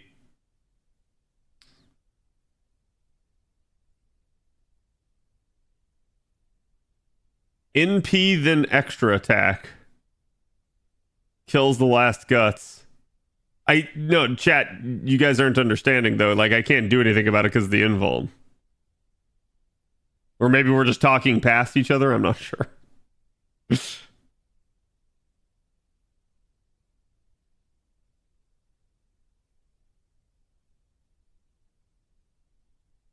Yeah, just if I replace this to give myself invuln pierce, I get rid of the damage she, and I definitely don't 2-turn. I definitely do not 2-turn. In fact, I think I struggle even to break the first bar within 3 turns.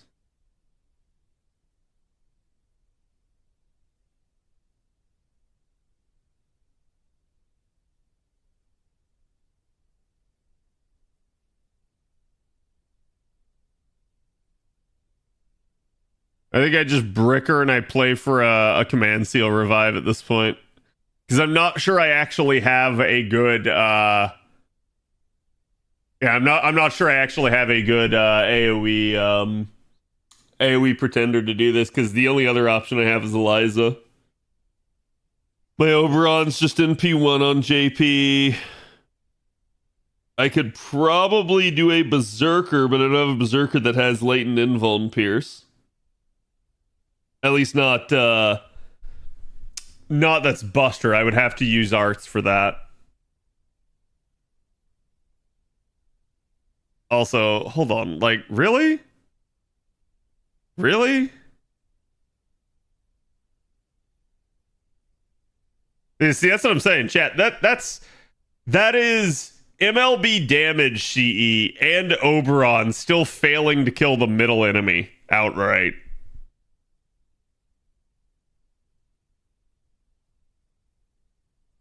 Plus Jane or Sherlock. Yeah, that's like you'd have to use an external source of invuln. Merlin, Kuro, Oberon, and Jane.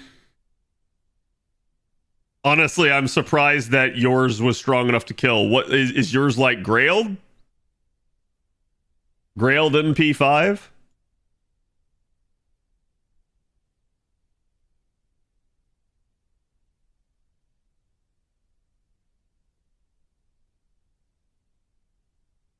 It won't matter anyway, so we'll just card it after the NP.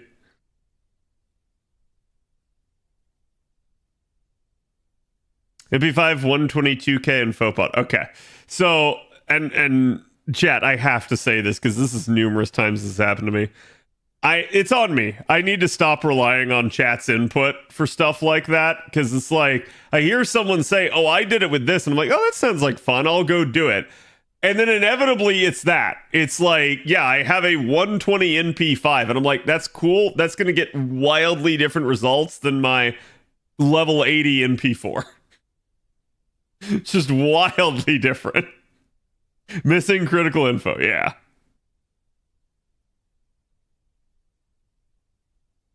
It's like, please, please, please preface it. If you guys ever offer a suggestion, please preface it with my 120. That will immediately make me go, oh, okay, that's cool, but I'm not doing that. I did say it, but you missed it. If you said it, you said it on a different line, because I definitely saw the line just be like, oh yeah, I used my bow. So maybe you did say it later, but okay, how do I want to go about this? Chat, these don't look too conditional. I hate to say it. These don't look conditional at all. If they were, they'd be grayed out.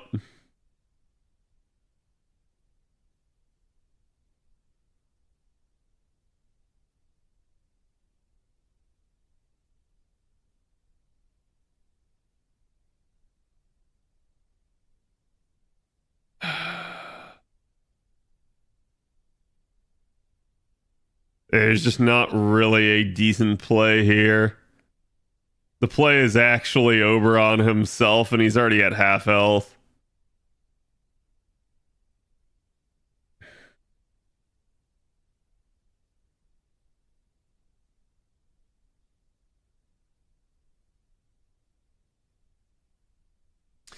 Whatever. She's probably just gonna annihilate Oberon this turn. Oh boy, Drain. Thank you. Very cool.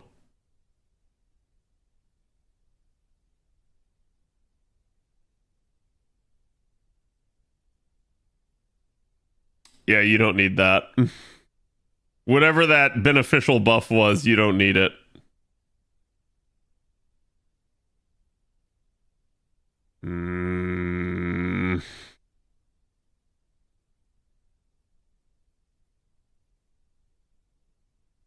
The 120 Kagekyo solo this now in 4 turns. Does that require you to have a Kagekyo like that on support? A 120 Kagekyo. So wait, what's the play there? I mean, I know she's Buster Berserker, but like she doesn't have any special niche against this, right?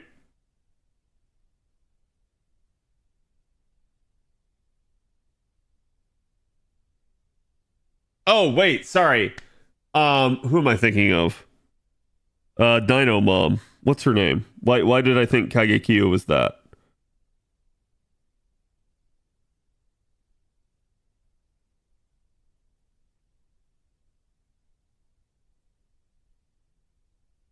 I mean, I'm impressed that could 4-turn it, honestly. Starts with a K. Kijo Koyo, yeah. Kagekyo, Kijo Koyo. Okay, fair enough to me. I'm not going to make myself feel too bad about that one. Those two are pretty damn similar. All right, go to sleep. Go to sleep, BB.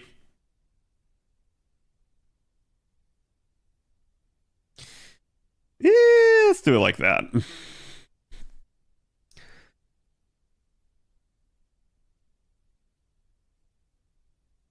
Say Tyra like a normal person. Yeah, that would have definitely helped.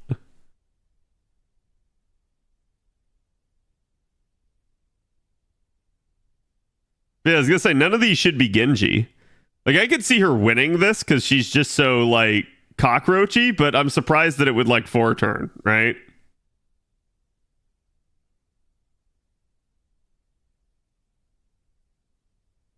Tyra's only what clan she's associated with. Well, true. Everyone's gonna call her Tyra anyway. I mean, I can make everybody potentially live here. Wait, does Cosra Drop have... Didn't have removal, right? I'm struggling to remember her kit. And it's wild because it's not like it's been that long since I reviewed her. She can remove her own debuffs, but... And she has a 40% chance to stun. Chat, let's see just how many of us she stuns. How much you want to bet?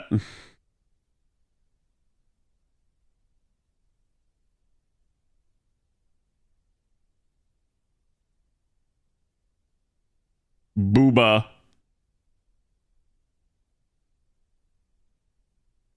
One stuns my bet. Oh wait, no, we're debuff immune. I forgot about that, so she can't stun. I did forget that Summer BB had that.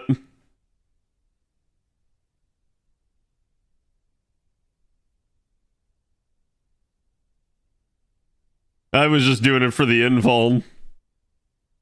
Okay. So I have 2 plays. Play number 1 is to utilize Koyon here.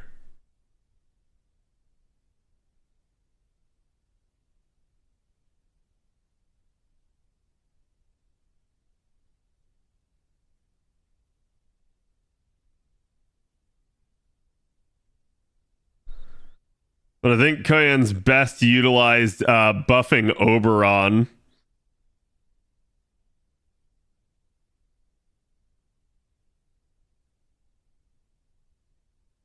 She's eventually going to win this, though. I don't have a source of healing is the issue.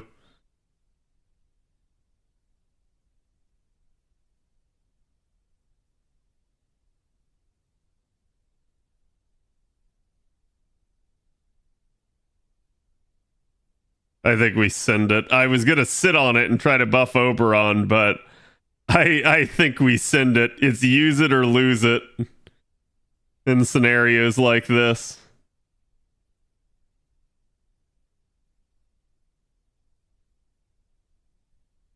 We'll invert it like that. That should make sure BB gets to the NP again. I'm going to need it again. But yeah, I don't think I win this. I think she just cards me to death.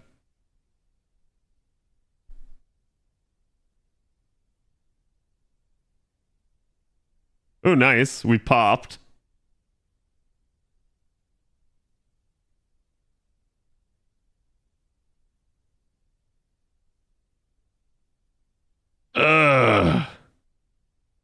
If I had any source of healing right now. That 10% drain is nasty. Get that away. You not get no crap. Okay, Oberon, do your stuff. Well, there's still a party left to have. Oh, baby. Oh, baby, he did it again.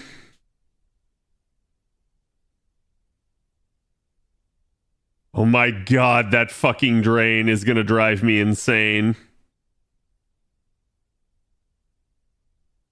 That fucking drain is actually psychotic. And she probably kills here. So what my intent was to NP her again and literally put her to sleep so that she couldn't cause more damage into BB's NP. But admittedly, we're back to CCC anyways, so not much me can do. I also don't have an Oberon card, so I'm not getting to his NP that way. It's going to literally take his 50% charge, and he still needs to be alive to do it. So, yeah, we milk BB for all that we can here. Granted, those 100% Buster crits are probably worth more than the full BB chain.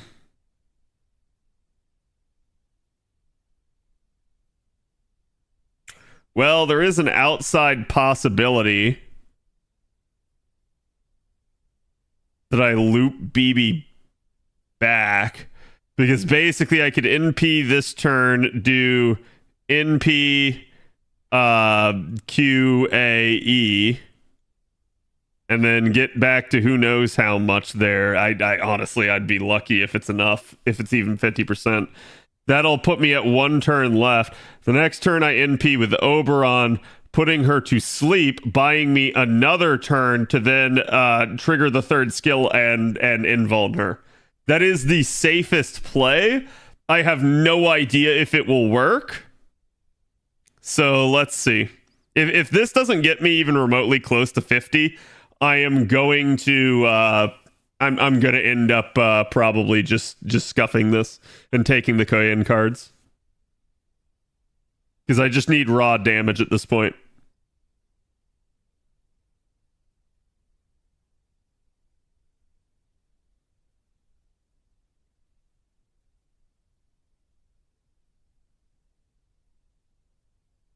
That's not looking good.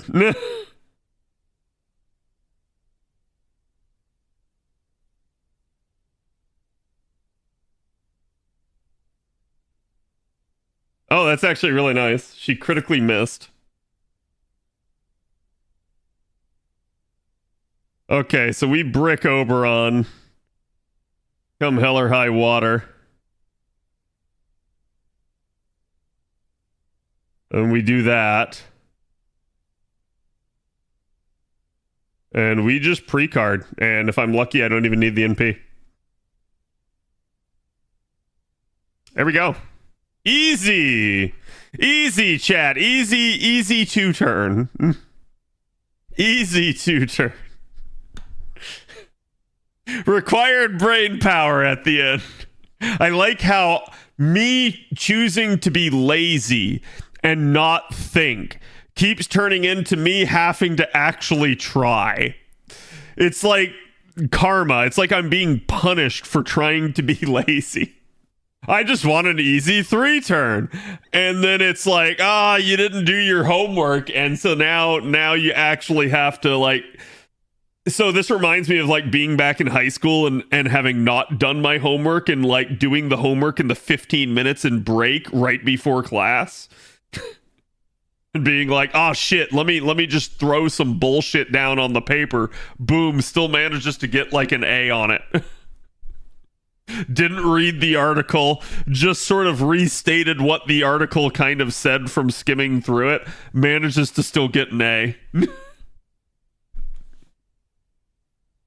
This is Cad trying to do a book report on the book he hasn't read. So it's really easy. So what you need to do is you need to get a couple of the plot points and figure out like roughly a TLDR of it. And then you just like take wholesale like sentences from the actual like you find like, hey, this is the main point where the book says like this, right? And then what you do is you just take that and you just invert the way in which it's said. And boom, it becomes a provocative thought that the teacher's like, oh, they really read that. They get that. I think that's amazing, and I agree.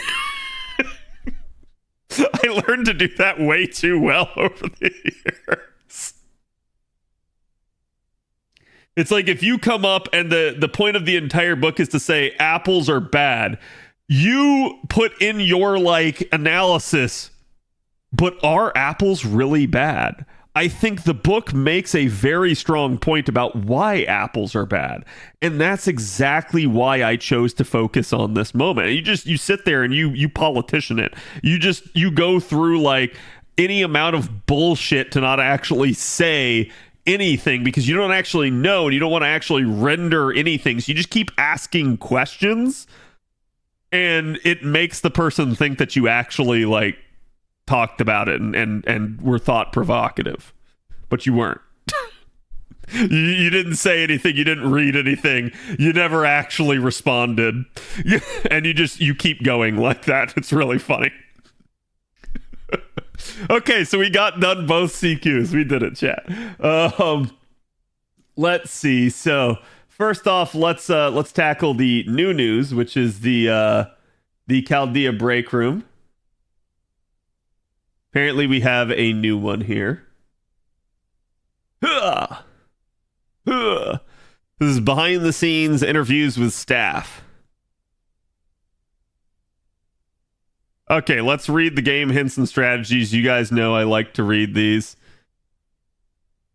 And a lead game designer. Oh boy. Okay, so let's read through the game hints and strategies. I'm not gonna I guess we could read through the artists. So what are some of the highlights of Eliza the Nine Tattooed Dragons battle and Noble Phantasm animations? Eliza the Nine Tattooed Dragon was in production while part 2 chapter 7 was being worked on. So if you guys are curious, this is LB7 that they are meaning.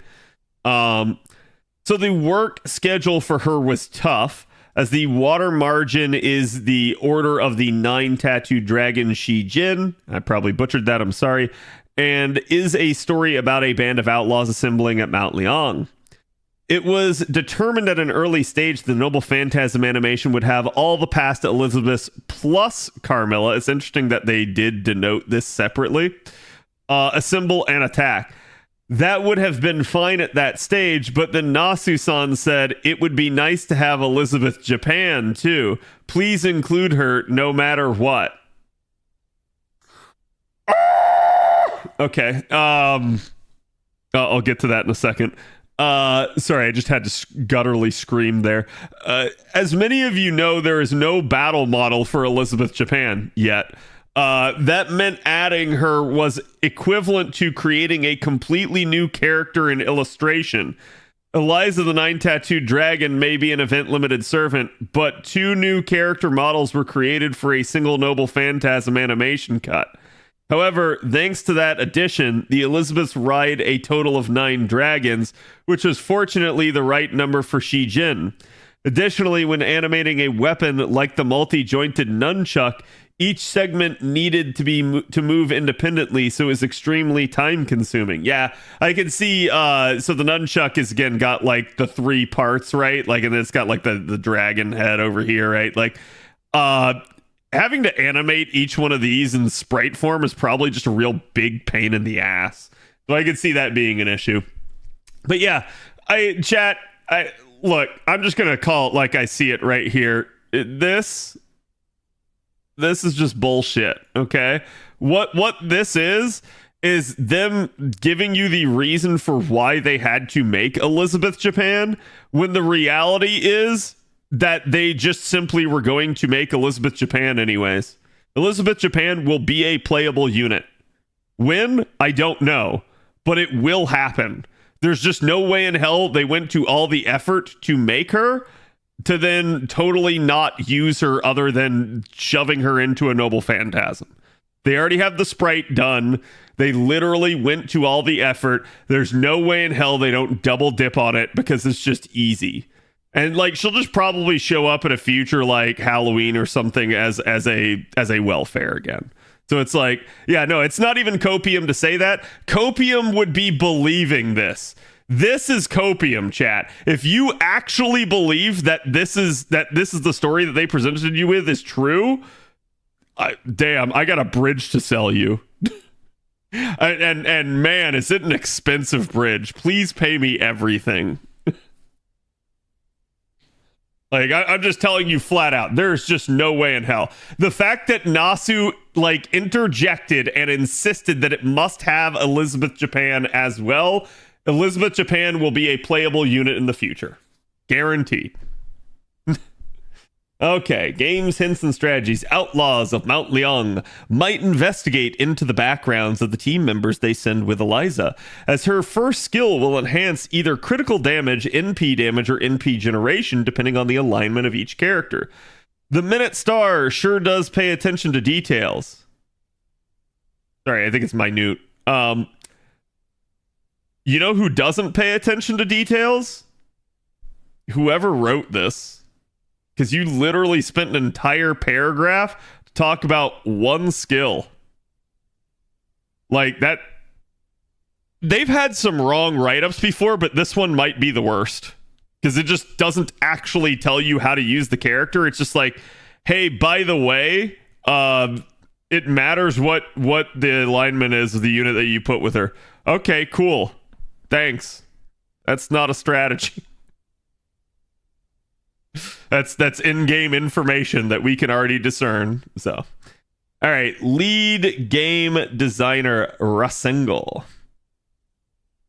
I do find it really funny that they don't tell you who this is. It's just lead game designer, which is kind of odd, right? Because like I don't know if this is like Mr. 2 or if this is like a department head. They don't actually tell. So the fact that they don't tell you that it's Mr. 2 tells me it's not Mr. 2. This tells me instead that it is just a department head that wants to remain anonymous. It is what it is, but I do find that intriguing. Okay, please tell us what your job entails. I am the lead game designer, and I oversee a team of 10. Okay, so right off the bat, this is terrible translation. If it's not terrible translation, this is terrible PR work. Because this very first sentence now implies that they are the game's lead dev and that they oversee a team of 10 devs. So congratulations, as of this sentence alone, I now just assume that Rasengel has 10 whole developers in it. And it's purely because of the way this was translated. Like, and we know this isn't the case. We know this isn't right. This is just bad translation. Whoever translated this. Or they translated it literally and they should have like had a note here or like edited it to be like what the person actually meant, right? There are some times in translation where you need to do that because what the person said will actually just be confusing to the person attempting to read, right? On the other end. My team's main job is to take the scenario pinned by the writers and create gameplay, keeping in mind how the gameplay will fit into the game's world and what functions in the game need improvement to actualize what the writer wants to express. This is interesting. I actually really like that we're hearing from this specific team. I'm still not sure what team this is, because they're being very evasive with how they phrase this. But yes, this is something I think that all of us have always wondered, is how did we go from, pen and paper to in game? And this is the missing link. This is the people that go, all right, we have an idea, we have a script. How do we turn it into actual gameplay? We then devise a layout and plan based off the ideas we come up with. Afterwards, we present our ideas to Type Moon, and then we create materials and projects for relevant departments based off the approved plan. Oh, thank you for saying this. This is something I've told you guys for years. I feel like some of you believe me, others don't. When I say that so much of the game's issues might actually be a Type Moon issue, this is what I mean. And I do mean this, chat. Gameplay. That is to say, not just like the scenario, not just like, hey, is this what your writers wanted? No.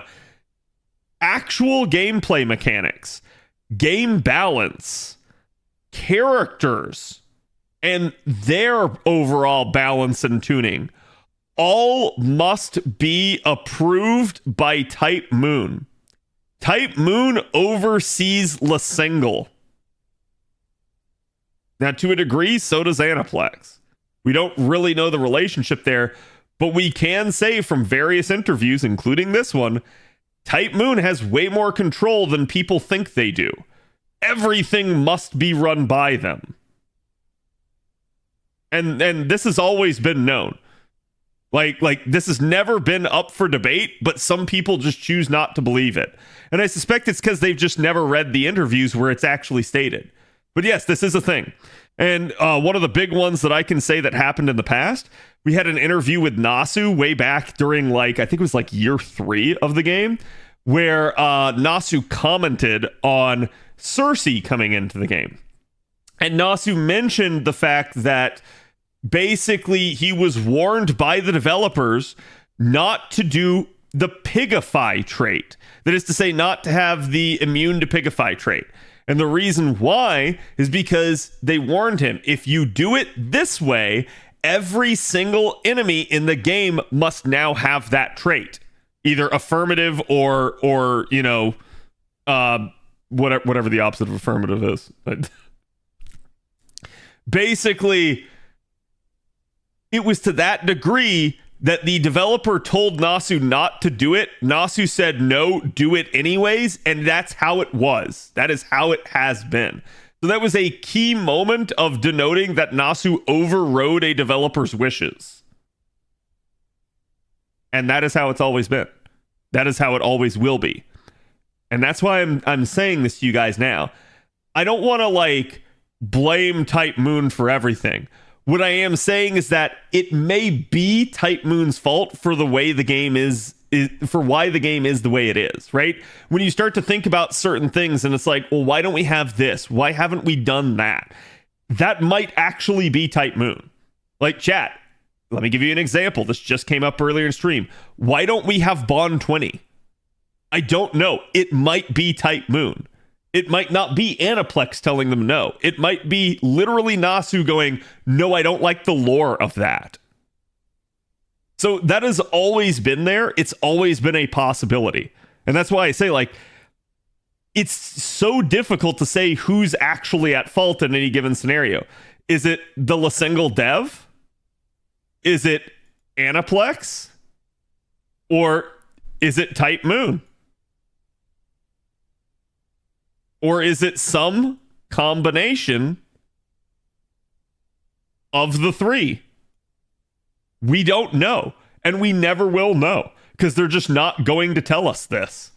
But yes, it's each of these has roles and responsibilities, and they all interact in ways that we're not sure what the relationship is. We know that, again, things must get approved by Type Moon, but it's also seemingly the case where things must get approved by Aniplex, particularly on the monetization side. So, again, we don't actually know. But yeah, this has been a thing. We've known this for a while. Type Moon must approve of everything that is done gameplay-wise, which you wouldn't think. You would think Type Moon's more on the lore and the writing side. No, all gameplay must be approved. So then we create materials and projects for the relevant departments based off the approved plan. My team consists mostly of new college graduates, so I am also in charge of educating my teammates. This is interesting and kind of terrifying. That the team that and to make this clear, what they're kind of saying right here, chat, they're kind of saying that what happens is you have the writing phase, aka ideation, right? Like things are in the idea form. We're gonna write them down. We're gonna actually commit it to a script. From there, it's now come to what I'm going to call we'll call these guys the PT, the planning team, because that really is what they seem to be. They are the team that goes, okay, we now have a script by the writers. What do we do with it? And then the planning team divvies it up. And they're going to divvy it up to the various teams and say, we need, the art team on this. We need the animators on this. And we need, level design on this. Okay, so they're going to divvy up the various parts and they're just going to go boom, boom, boom, boom, boom. You have this project, you have this project, and you have this project. So it seems like that's what that is. What is interesting is that it's mostly new college graduates in this team. I'm surprised by that, but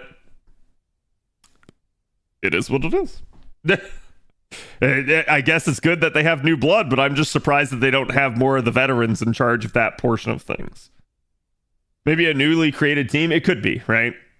And it could be that they still have veterans, but they've brought on a lot of young staff and they're trying to train them at this point.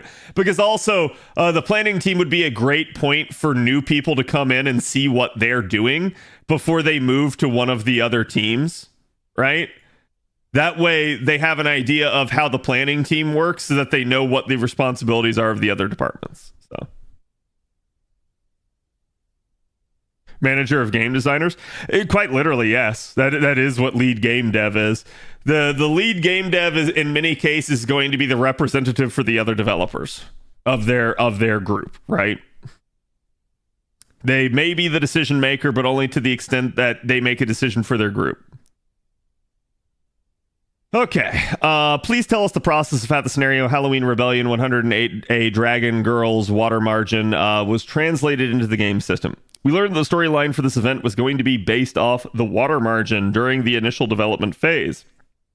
So we determined that the best way to show the storyline written by the writer was to make the event's gameplay theme to be about Mount Liang Fortress and the 108 Outlaw Heroes. So you can see, they had a story, and they said, how do we do this? They chose Mount Liang, right?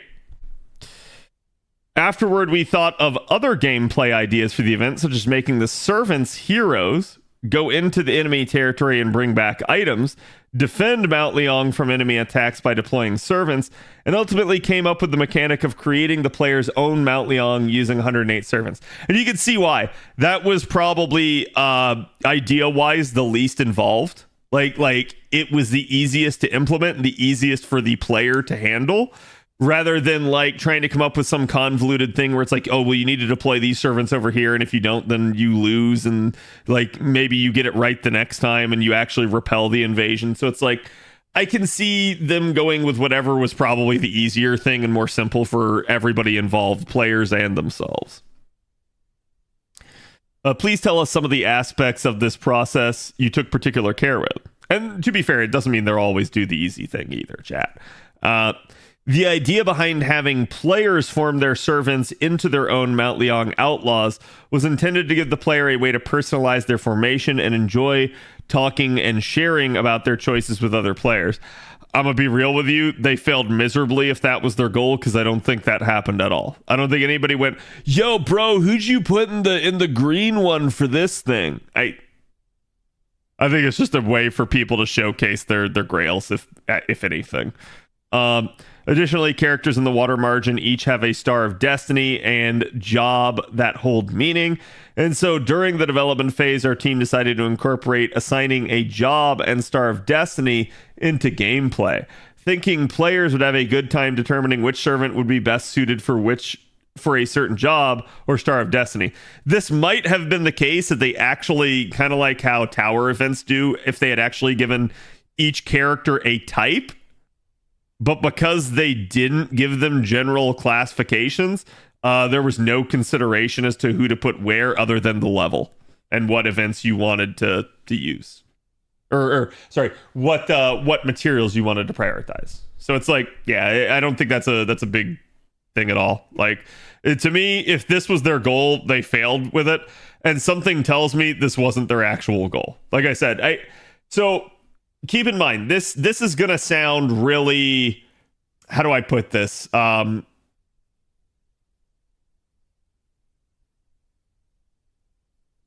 what's the word I'm looking for here? Shit. Really like jaded and judgy, but like basically you'll often hear dev speak where a dev will tell you, we did this for this reason. Okay. And the reason sounds good enough on paper. It's usually the reason that's like, hey, we did this for you, the player. The reality, chat, is this is just not always the case. A lot of developers will do things, they'll make a decision, they'll implement something in such a way because it was beneficial to them to do so. How? Maybe it made them more money. Maybe it was easier for them to do. Maybe it just simply required less resources and strain on the company. So they'll always tell you that the reason is for you, but the reality is the reason is probably instead like for them. So it's almost like hearing a politician talk. Like, just don't believe their lies type crap, right? It's not everything a dev says is going to be false, but there's certainly an amount of like PR that will happen whenever a dev has to get up in front of an interviewer and say, why'd you do this? We did it because we thought that players would find it fun and engaging. And it's like, oh my God, he cares about me. No, it's like, of course he's going to tell you that, right? Like, so that's kind of why I say it. Cynical. Thank you. That was the word I was looking for. Yeah, it's like, it sounds very cynical, but it is the truth. Like, this just does happen. Devs will feed you a load of bullshit to cover up the real reason for why they did it. It's like I said, not every single time, not every single dev, but certainly, like, when I look at something like this feels to me like this wasn't the reasoning at all, because if it was, it's a total abject failure. Like, the reasoning doesn't work, right? So I suspect that's what's going on here. He's trying to give you a good enough reason, because the real reason is they probably just went with it because, as they already denoted, basically this was all happening during LB7's development, and they were just cutting corners to save time. So they went with the easy thing, feeling like, hey, this will be a good enough mechanic. It's new. We haven't done it like this before. Here, you know, let the players have it, and then we don't have to do that much more work. And I think that's the actual truth. It's nothing malicious. It's just, yeah, they probably didn't have the time or the energy to be able to do more than this. So it's like, I'm not going to hold that against them. It's just, again, if you believe everything the developer says, you'll be like, what? And it's just not actually the deal, right?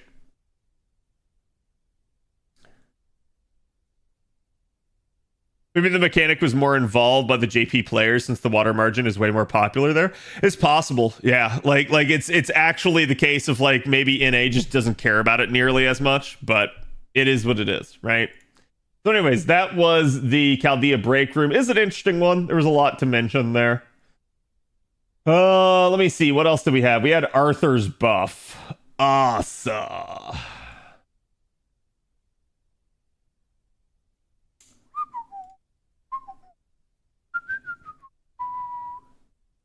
Give me Arthur. And let's see. Yeah, it wasn't that one. Not that one. It's this one. Third skill, baby. Okay, so Arthur's an interesting one. You guys know. You guys have asked me before, how would you fix Arthur? Like, what is Arthur's problem? So this is really interesting, and I think a lot of people don't really realize this. Arthur has this going on. What is this? This is 12.4, almost 12.5k attack. This is the second highest amongst all sabers. It is very strong attack power. Anything in the 12k range is usually good. Okay? No matter the class, no matter the unit. If you're in the 12k range or higher, you're usually very good on attack. Because again, we have units out there that are even in the 13k range. Arthur has never lacked for carding potential because of this. However, Arthur has always lacked for NP damage potential. Pretty much since he comes out. Like, even from the moment that Arthur first came out, he was never that good of a unit. He's not bad, but he just had issues. Part of the issue here was he had a 20% charge skill in a game that really, especially at this point, revolves around 30% charge skills. Even back when Arthur originally comes to the game, you still had units out there like Waver that could do 20% to the entire party. So Arthur only having 20% was kind of an oof. Yes, it did combine with the other 30% charge that someone like Waver had, but when you start comparing that to someone like Artoria or Mordred with their 30%, yeah, Arthur was just kind of behind the 8 ball in that regard. He just didn't have nearly as good of a charge skill. He had the super large niche, but one, he's not the only one with it, and two, he's not a single target where a lot of your super large enemies are going to be, you know, a singular boss. So for him as an AoE, this has always been a weird niche. Very weird. It's certainly usable, but it's always been weird. So then you consider the fact that he, for a long period in time, did have the original Artoria-esque buff of just having a one-turn mana burst. That was weird. So kind of to walk you through things, they bring you into here and they say, okay, we're going to improve his instinct. And you guys see, what does that do? Well, now he gains 30 stars instead of 15. And he gets 50% crit damage. Okay, that's nice. It's going to make him crit harder, but this does nothing for Arthur. Quite literally, this does not solve any of Arthur's issues of being able to MP hard, being able to farm efficiently. None of that. This only helps him for something that he was already strong at, which was carding. And it's an odd choice in that regard. Then they come in and, you know, years later, they end up buffing his first skill. And thankfully, it's a good one because they had a buster up of 1 turn of 50%, and they make it a buster up of 3 turns. But then they do a weird thing, and they go, here's NP generation rate of 30% for 3 turns. I'm going to be real with you. Same thing. This helps a little, but not really. Why? Let me explain this to you. 1. With regards to Arthur having a 3-turn steroid, it's certainly nice. However, Arthur, with only a 20% charge skill, doesn't work in the Koyanskaya system.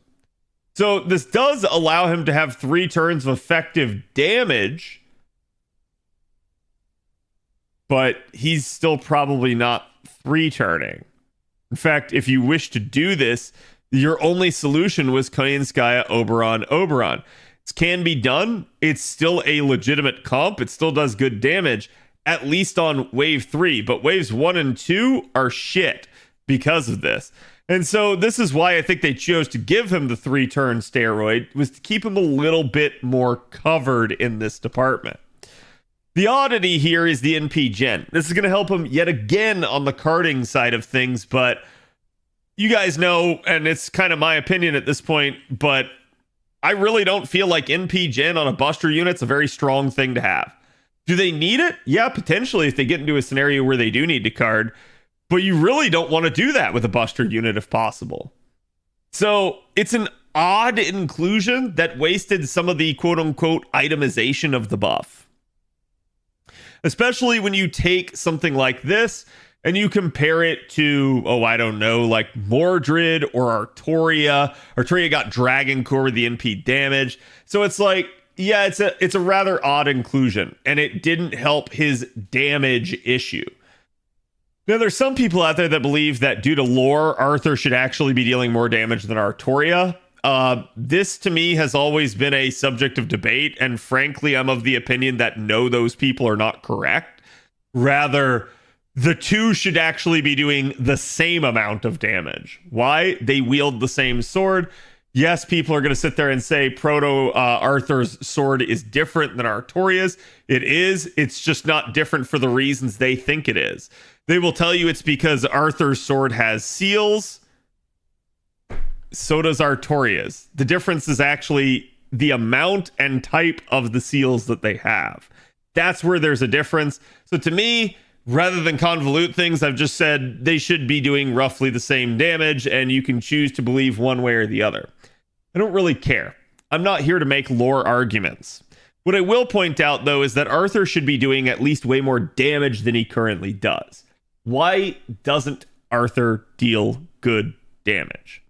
Well, we already talked about this. It's his lack of inclusion in the Koyanskaya system, and Arthur lacks an NP interlude. This is one of the key things that differentiates him from just about every other AoE Buster Saber.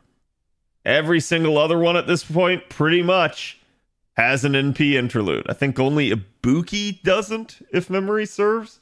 So you're at a very weird point where Arthur just simply needs this upgrade and hasn't gotten it. And it is one of the big reasons why Arthur is simply just left behind in the face of all these other units. Now, here's what's interesting. If you had asked me, what should they buff with Arthur? I would have told you this, the NP interlude. And I would have told you how I would have fixed it. Would have been that if they really wanted to not mess with his charge skill, they could have given him the Salter treatment. Not the new Salter that Black Grail loops, but the old Salter that had 10% refund on the back of an NP. That would have allowed him to at least start with a 60% CE and be able to work with a double Koyanskaya setup. That would have allowed a lot more damage potential just from the NP interlude alone. That being said, the upgrade that he got instead was to his third skill. You guys can see his third skill was originally just super large for one turn of 100%. Definitely a hefty power mod. And then charge of 20% all in a 5-turn cooldown. And they literally go, you know what? Yeah, Arthur is actually someone that's kind of important. And I'm really glad that this name recognizes it, because this is a strong buff. He increases the party's attack for 3 turns by 20%. So again, he literally goes from not having an attack up here, not having a charisma at all, to boom, there's his charisma. So he gets 20% more attack up out of nowhere, and it's party-wide, so this helps everybody. Also, his super large niche is now a 3-turn 100% power mod. That is strong. There are not many things like that in this game. Most 100% power mods are 1 turn only. So this is definitely something that will help set him apart. Again, super large has always been a weird niche. It always will be, but it is what it is, right? And then they did the thing that really does just help him. And they gave him a 30% charge instead of 20%. Thank the Lord the devs are not stupid. Okay? Because, yes, that 20% more than anything is what held him back. They nailed this buff. What do I mean by they nailed this buff? I mean, this buff, chat, is more impactful than had they just given him a standard NP interlude. If they had just said, you know what, we don't change anything else about the NP. Now, NP1 is 400%, NP2 is 500%, and, it's just the standard upgrade. That would have helped. It would have improved his damage, but it wouldn't have done as much for him as this upgrade. And that's the truth of the matter. This upgrade is huge for him. Now, let's go one step further. This doesn't just open him up to the standard KKO comp. This actually sends him back. This actually brings him full circle. So he goes from Koyanskaya, Oberon, to now with this buff, he goes Koyanskaya, Oberon, to now he also actually goes right back to this. Why? Because he's got a 30% charge skill on a 5-turn cooldown. And anybody that has that can now work with double Oberon and a single Koyanskaya if they have his 5th append as well. So you need the 2nd and the 5th append to pull this off. But if you have this, yeah, this is strong now. He now goes back to being able to use double Oberon, but get away with a singular Koyanskaya while still being able to start from a better starting standpoint. So this actually does work better for him. So yes, it's a huge upgrade. It's definitely what he needed.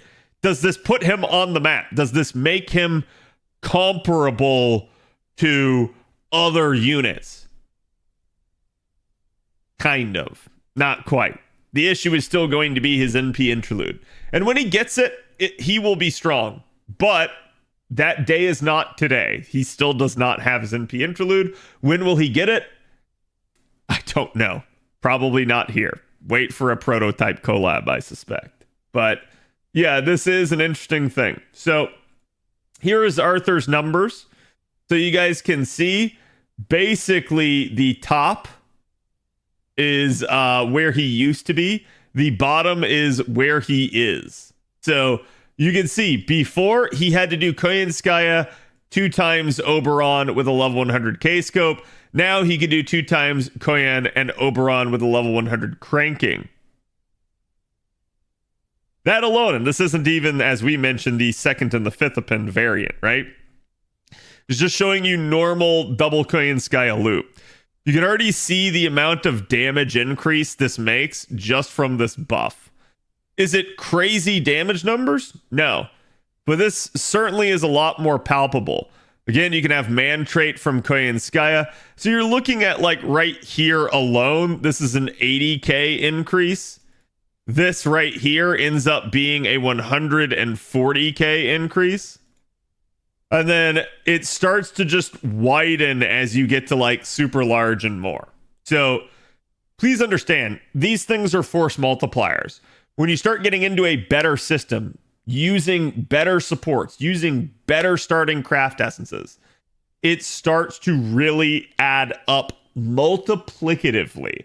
Not just 1 + 1 is 2, but more like 1.5 times 1.5, right? It's going to get stronger than just being yet another 1.5. It's going to be actually even more. You're going to get that extra little combination factor that propels them even further. And the more of these you have, the more multiplicative scaling you get, the better it gets for you. So this is, again, it's a huge upgrade for Arthur. He is certainly going to be more usable now. He is certainly going to be able to operate in better scenarios, in better starting charge, scenarios, and then be able to deal more damage. A day will come eventually where he will get that NP interlude, but we don't know when. So take the buff that you're given and enjoy it, because it is a good buff. Arthur no longer dead under the water. Yeah, he's been promoted to drowning. He's now drowning again. But yeah, just for reference here, chat, here's Artoria's numbers. So you can kind of compare. Like, this just be how it be. Your top one is level 100 cranking. Your bottom one is Mudgrail. But you can see, it's like, okay, so he's at 229 now. She's at 273. So the gap is there, but it's not nearly as large. And you still have things like Supergiant that will be like, okay, when that's actually in play, Arthur now will be the best option, as opposed to you just ignoring Arthur and just taking a stronger Saber. Now he actually is competitive enough that there will be usages of him. So again, I do like it. I think it's a good buff for him. Niches working as niches. Yep, as they should. And that's how they should always keep it. They definitely need to come back and actually handle some of this stuff, because the game has gotten to such a weird point in a lot of this. Okay. We did our CQs. We talked Arthur buff. What else did I need to do, chat? Am I forgetting something?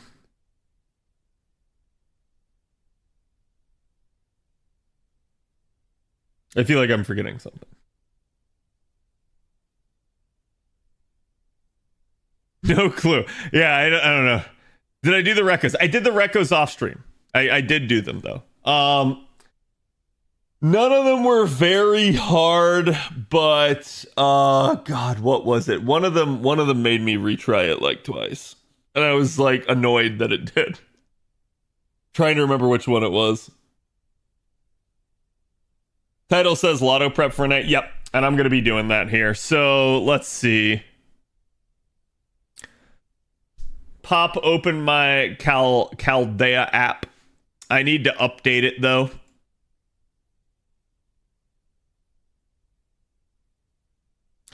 Update.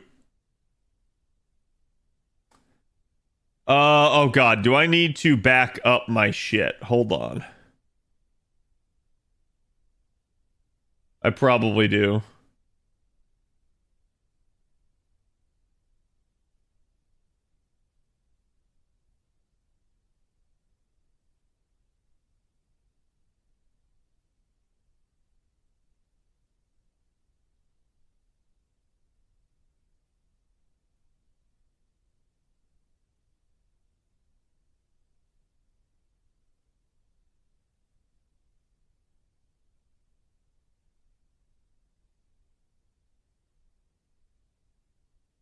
Under maintenance? What does that even mean?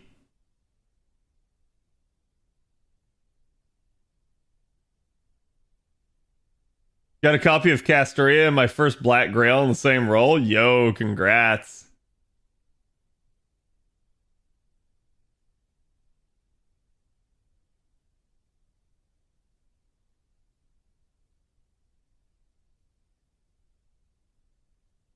Under maintenance? Yeah, it's giving me a pop-up that says under maintenance.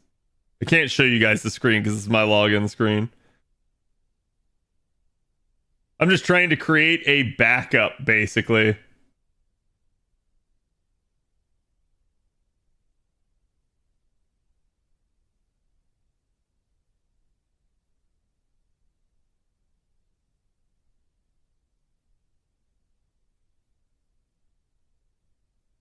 Okay, there we go. I got the backup now. I was trying to download the backup, but I think it's because it required me to log into the online thing, and that was my issue. I just needed a manual backup. Okay.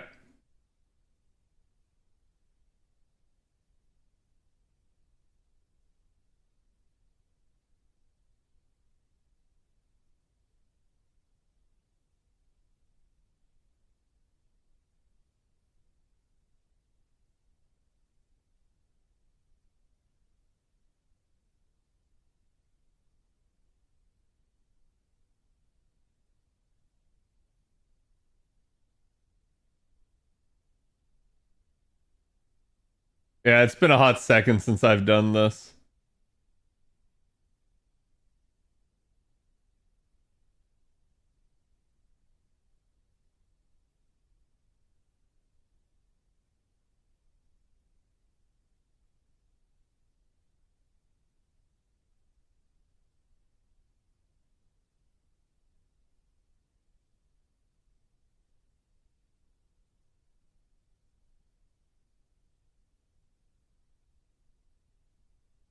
Okay.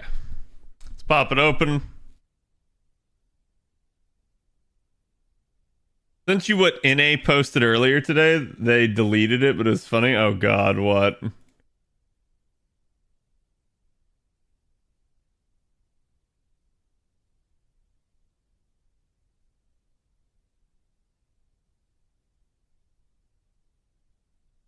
Wait.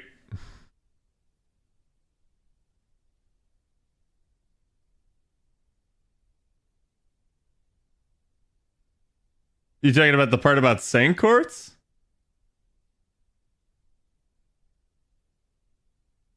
Or the fact that they talked about Musashi's upgrade? Hello. Inglés.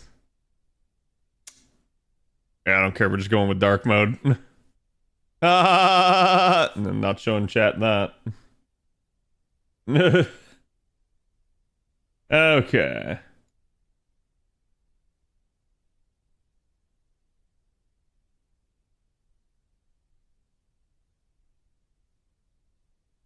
I fail to understand why, and this is the one thing I don't like about the manual version of Chaldea app as opposed to the web version, why I need to download a zip file, extract it. It's a totally new version of Chaldea app, and then I also need to let Chaldea app download patches. It's stupid to me. It's like I don't understand that in the slightest.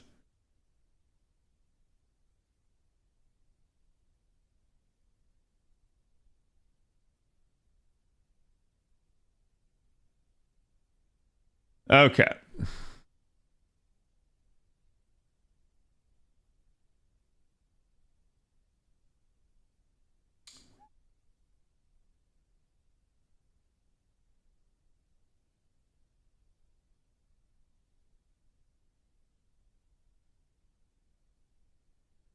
Okay.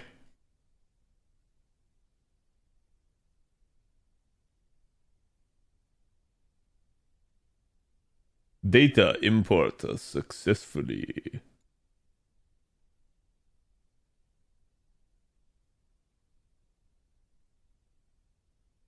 All right, so this should have it.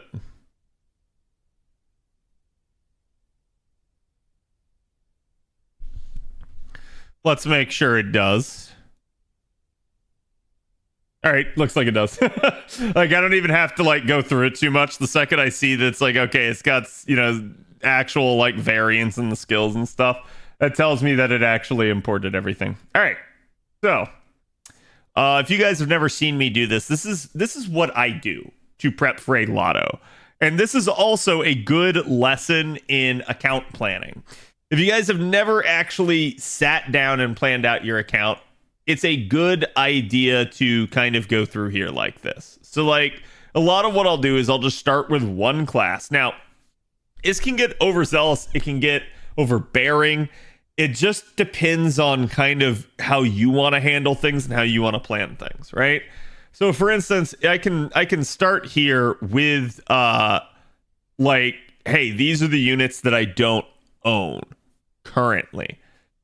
And you can see, so it's like, oh, okay, here are some of the units. Do I ever plan to roll some of these units? So Saber Mabe, I actually have her on JP. I don't plan to roll for her, so she's staying out of my plan. Same thing with Saber Astolfo, no plans to roll for. It's a limited unit as well, so there's no like odds of it actually spooking me. I'd have to physically roll for it on a devoted banner.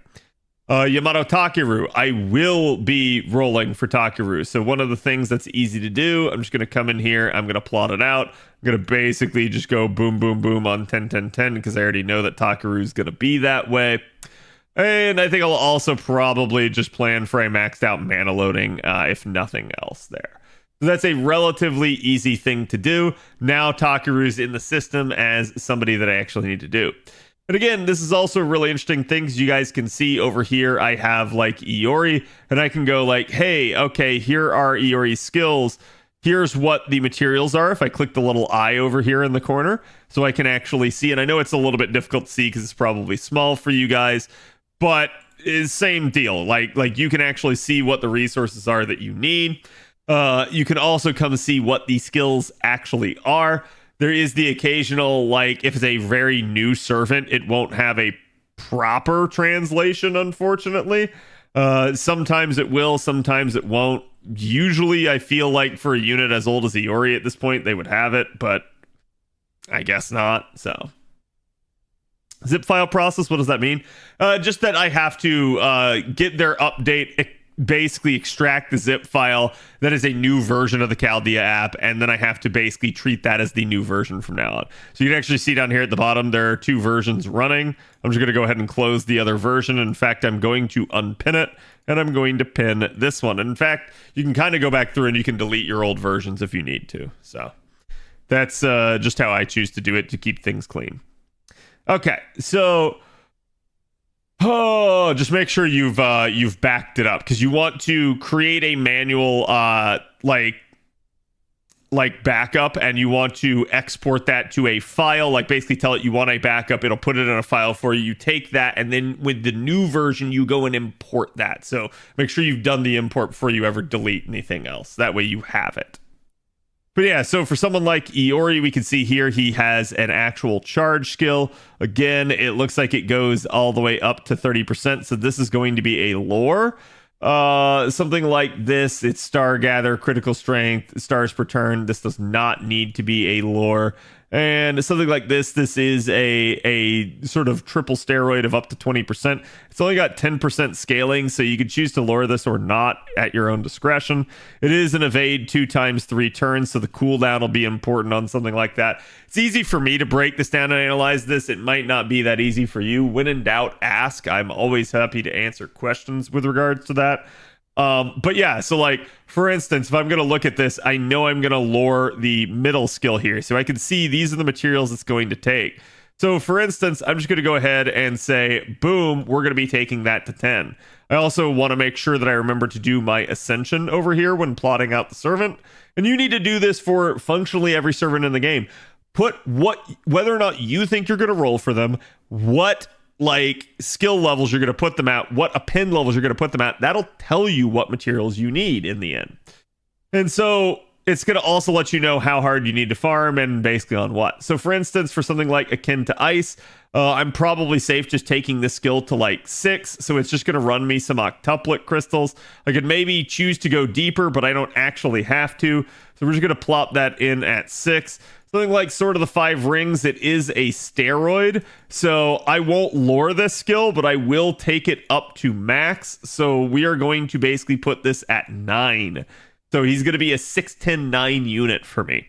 And that's just a comfy level where I'm getting quite a bit out of the steroid. I'm getting max charge skill and essentially getting an okay level on the first skill. So that's basically how I'm going to choose to look at him. I also probably want his mana loading, given the fact that he does have the 30% charge skill. So we're going to go ahead and do that. And if you were curious as to what that's going to take, again, not exactly nice materials there. But it is what it is. I'm just going to work on that one, and I'm not going to work too much more on the others. You will have more coins, but again, it's totally up to you to choose like how much you want to invest in that. So that's him. We can put him in at that. Let's go through. Let's do the archers now. Okay, so next up on the list, you can see I don't have Tesla. We were talking about this the other day. Tesla's a really well-kept secret in FGO. He's actually very, very strong, especially now after all of his buffs. I've never rolled for him. He is a story-locked unit. I still don't really have plans to roll for him. If he gets a good banner, maybe. But yeah, I'm not going to put him in my plans for right now. He is one of those units that's like right on the cusp for me, though. Ilya Archer, limited unit. I don't have her. I don't really want to roll for her. Interestingly enough, and this is, I think I just didn't do this one, but maybe I had plans not to. But yeah, Tametomo, he's a permanent unit, so he could spook me. So it's weird that I didn't actually include him. Let's go look at his skills real quick here. So he's got Buster Up 3 times 3 turns. That's a nice steroid. It's actually his dominant one, so you want that to be relatively good. He does get MP strength up 1 time 3 turns. It's kind of bad because it's a front-loaded skill, so it's only going to happen on turn 1 of a 3 turn potentially. I don't like it. It can be at a 6 turn cooldown if you lure it. So that would mean you could potentially get it back for turn 3, allowing you to at least have it on turn 3. That does give it a little bit more viability. It is a 20% up, so it'll help his damage out. And then as we start to look, he's also got mechanical archery. This is NP gain per turn and NP strength up. Which, wait, hold on. Doesn't he have a charge skill? Like more than the 10%. He should have a 30%. Ah, here it is. Yeah, so it's right here in this skill. So the second skill has it. It's just got a lot going on. So because this is the 30% charge skill, this will be a lore. This will be a rank 10 skill. So to me, this is very much likely to be. And so if you were to lore this, he's theoretically a 50% charge unit. However, because of this, because it's per turn, it's very difficult to do anything with it. So you can choose to lore the third skill here for the 10%. I'm not going to. I'm actually going to say this is a sign that I can skimp on this. Again, the rest of this is not too great. So you could look at this and you could say he's 9, 10, 9. For someone like me, I'm not going to be using my Tametomo very much. He's just sort of a collection unit. I'll use him when I get the opportunity to. You could choose not to lure him at all if you think that way. I'm probably still going to lure at least the 30% charge skill to make him more usable, so that there are scenarios that I might use him in. So for that, I'm probably going to be looking at something like 9, 10, maybe 9, but like honestly, it may be something like 6. I may just skimp on the last skill. So let's see. How bad are Tametomo's materials? So in actuality, most of these are relatively easy. Really, it'd just be the arrows that are a little bit spicy for me. So we'll go ahead. We'll put him in at 9, 10, 9. Because I probably can pull that off, and he's not a priority unit. That is to say, I can work on him at my leisure because I have many other archers besides him that I need. Okay, next up is Takasugi Shinsaku. So Takasugi is a nice one. He's an AoE quick archer, and he does have cooldown reduction built into his kit. That being said, I don't need him, so I'm not rolling him. So he might be somebody that's worth your attention, but yeah, he's an immediate nope out of me. Actually, I'm wondering, have we not had... What was our most recent archer on JP? Like, is this actually accurate, or has it been a year since we had an archer?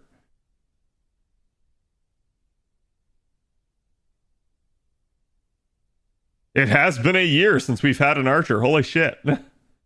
Maybe we get an archer. Okay, so looking at our Lancers, scrolling through right here. Ibuki Summer, no plans to roll for the banana.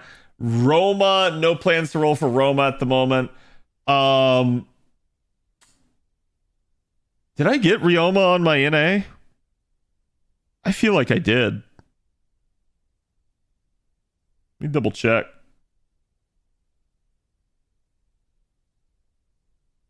I did. I did get Ryoma on my NA. Uh-oh. What do I have him at, too? I have not worked on Ryoma's skills. So Ryoma is a 50% charge unit. I already know that. That's going to be a 10. The other skills... All allies, arts up of... So arts up is rough. Whenever you're looking at something like arts up as opposed to buster up is a steroid. Arts up is not just a steroid. Why? Arts up is a steroid and NP gain. Buster doesn't have that issue, but arts and quick do. So their major steroids, you really need to strongly consider lowering it because it may impact their refund. That's kind of a problem that you'll have. Same thing down here. He's got a split 30% steroid for 3 turns. So let's take... Oh, well, I closed the entire unit. Hold on. Where is he? Let's take a look at the skills and what it's going to take. Okay, Dragon Reverse skill is the worst mat. That's perfectly fine because I know we're good there. So yeah, we're gonna go ahead and 9, 10, 9 this guy. Next up, you can see I already have someone like Brito Martin. Bima. Do I plan to roll Bima? No, because I'm already rolling Durga, if I remember correctly. Yep, I have Durga in my plans. Bima is the other banner for Ordeal Call 1, so he's a big no-no. Dobrynya, though, will be getting rolled. We're going to go ahead and turn her on by popping in the Ascension. Dobrinia's skills are a little bit more iffy though too. She's got the charge per turn of 10% right there. NP gain on Arts Up. Wait, does she not have a raw charge skill? She also got MP gain there. Oh wait, no, this is the raw charge skill. Is here. This is actual NP gain. This is charge. It's really weird to determine. I don't like how Chaldea handles that, but yeah. Too many cooks in that kitchen? Yep. So the first one's gonna get lured.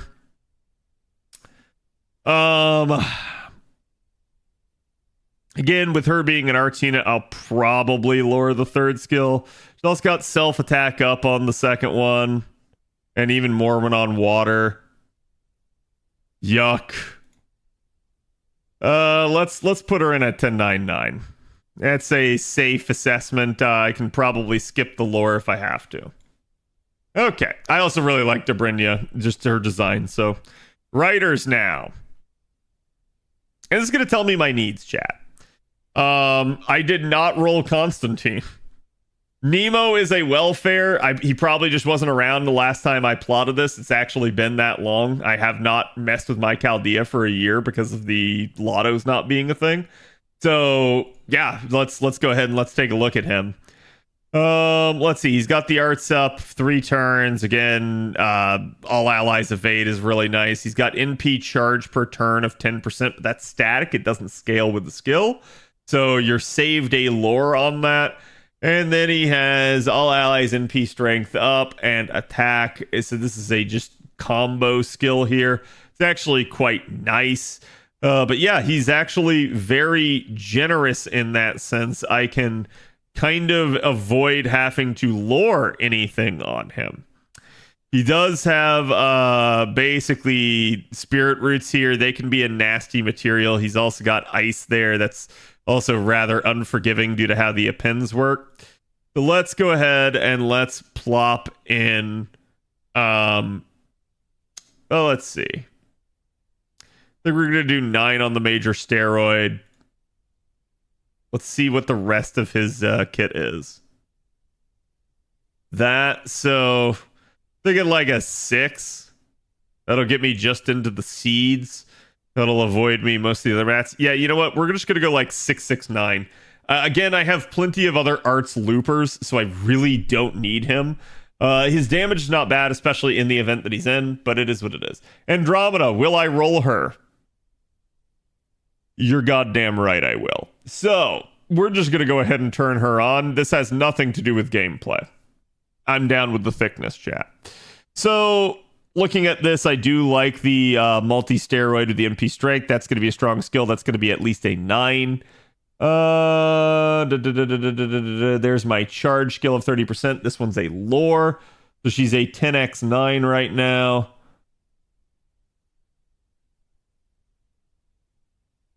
And then that's when whenever she's attacked, she gets charged. And it scales up to 10%. You can choose to go for this. If you're just going to use her for farming, you really don't have to. If you're going to use her in more of a challenge environment, or where you think that taunt's really going to come into focus, that can be strong. So I think looking at this, she is probably, well, let's look at her actual material requirements. Okay, she takes meteor shards. Fuck that. So let's go 10, and then I'm gonna say like 1069 is probably a good adjustment for her. Casters. Oh boy, lots of casters. So we can't possibly have Solomon. I do not have Edison on this account. I'm not rolling Ilya. We can't have Solomon. I don't have Miu, nor do I have plans to collect her at the moment. I don't have Okuni making forever Avalon cry. And next we can go and look at Yui. Let's see. Wait, hold on. Yui should be... Is she only with Ushi Gozen?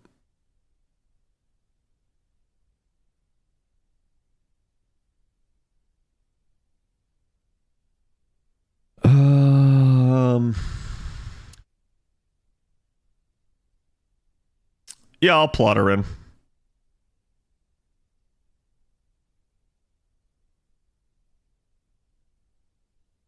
I just was trying to remember, was she also attached to Yamato's banner? Most of those are old mats. That's actually really forgiving for me. I have those materials in spades. Let's take a look at the skills. She has, let's see, a all ally charge skill of 20%. One ally arts up of 30% with self NP charge. She's 50% for herself. Gonna require 2 lores there, though. So I think this one's gonna probably be a 6. Because 6... So, for instance, the reason why we go for 6. 6 gets you the second cooldown reduction. And 6 is usually a nice break point on the skills. So, here we go 6, 10, 10. That's going to cost me in terms of lores. She is a support unit, though. So, this sort of thing happens. Ooh, am I going to roll Alice? Man, that's spicy. You know, I've yet to test if Alice's unique solemn defense gets pierced by Hakuno. I assume it does, but hers is at least a different buff. Got 20% charge. 50% charge. Wait, she's 70% unit? Ooh. She's a 10, 9, 10. That's a big spicy yikes. How bad are those mats? Those are not pretty because those are LB7. Okay. Just kill me. Assassin. So now we're on to assassins already. This will go faster when we get to the extra classes. What are we looking at here? We have the Summer Valks. I already have one of them plotted in. I don't need to plot the other 2 for right now. I will not be rolling Kashin Koji. If I had to pick between her or Huyan was my go-to. That's fine. Hassan of the Shining Star. Wait, is he permanent? I don't think he is. I think he's limited. He's on Marie Alters, so he's getting rolled. He getting rolled, chat, because we rolling Marie Alter.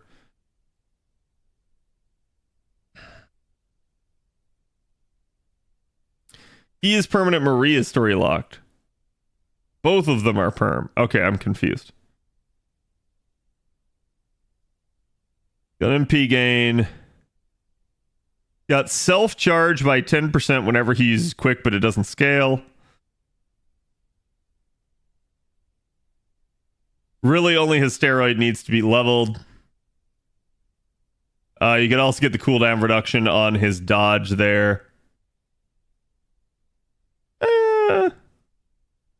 NP gain wouldn't be bad from the 3rd skill. Let's see how he is.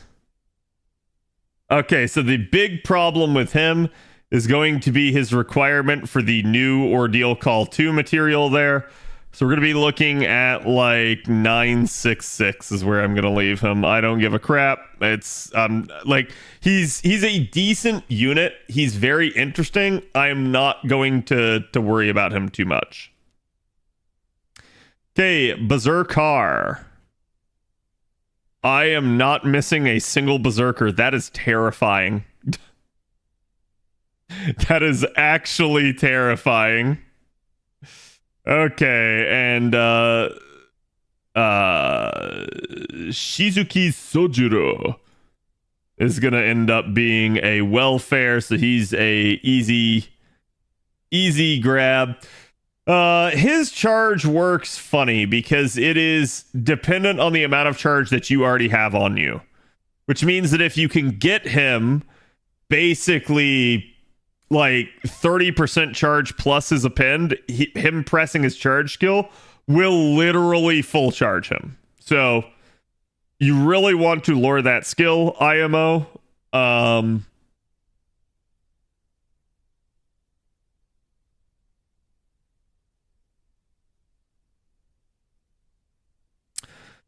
Select which command card type to change after one turn. Wait. Hold on. I'm trying to remember how that skill works. I don't remember if it changes one of his cards in his deck or something. The delayed Dragon Core thing. Yeah, so it changes all of his cards to that type, but only after a turn. Okay, yeah. So I was trying to remember. It's like, I know there's something fucky with that. Because he kills himself on his NP as well. Yeah, let's go look at his materials. How bad are his mats?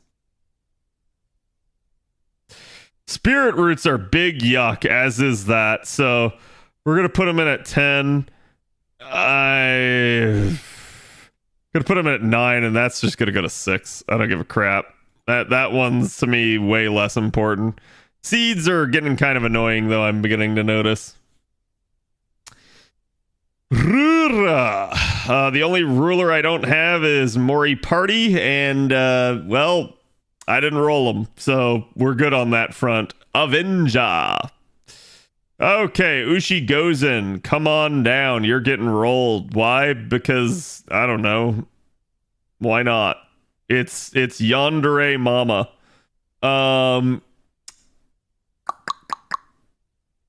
Take a look here. It's got 50% charge. That's going to be a lore. Self quick up. And Buster up. Multi-turn duration. Anti-demonic. Anti-earth. Yikes, her stuff is all high priority. Everything is basically a steroid or a charge skill. So that makes it really rough when you're trying to plot out the servant. It's very difficult to not go down that path. The good news about Avengers is they only use a little bit of each material. The bad news is they use all materials. So this is just going to be another spicy one. We're going to put her in at that. We're going to probably dump that at that. And that at that, but I'm not pleased with that. And if I feel the need to revise her downward, I will. All right, Marie Antoinette Alter. God, you're just so gorgeous. Okay, let's take a look. She's got the NP gain per turn and the self-charge. That is going to be a lore. Let's see. She's got the arts up for 3 turns. All enemies, strength up. Self-invincible, all allies, and all allies restore MP. This one's really nice for challenge, definitely for its cooldowns. You're probably going to want to get it to at least a 6. But the other two, especially the first one's got to be Lord. So take a look at this. That is disgusting, but she is the primary generator for that like thing. So yeah, to me she's a 10-9-6, and I may adjust that one upward. Then we have King of the Cavern. Do I need King of the Cavern? He is a very good single target Avenger. Particularly just the fact that he stuns. That's just ridiculous to me, and it always will be. So we'll see. That one's going to be interesting. Set her to 10, 10, 10, 120. Okay, deal, but only if you keep her in the adult form.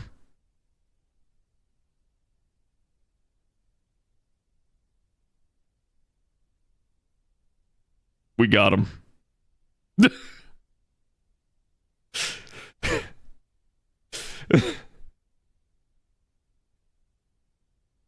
I meant I set her to that? Sure. Yeah. Okay. Do I roll Monte Cristo? How bad are Monte Cristo's maths?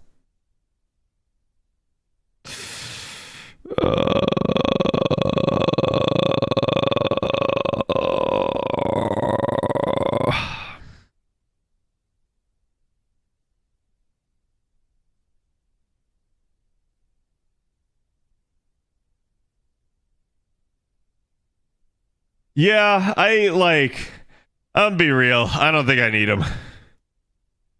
Shufu Avenger. Let's see. Hold on. What was her banner? I know it's summer, but oh yeah, just go ahead and fuck me hard. The split 4 stars. Yeah, that one's just getting plotted in because it's going to be a thing. Okay, skills. 30% charge. NP charge per turn. But that's the same thing with like Tametomo. It's very difficult to use in a Coin Sky setup. And she is a buster unit if memory serves. Yep.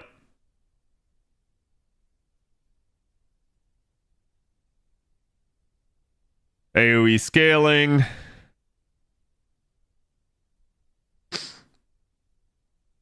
This is a lore.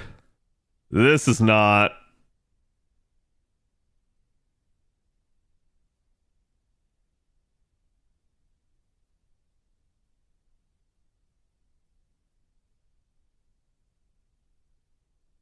Man.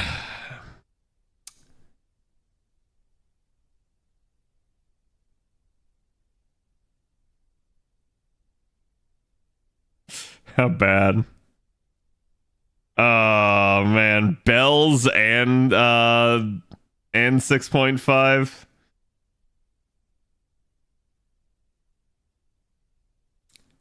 A 6 it is. Let's go for 6s. Okay.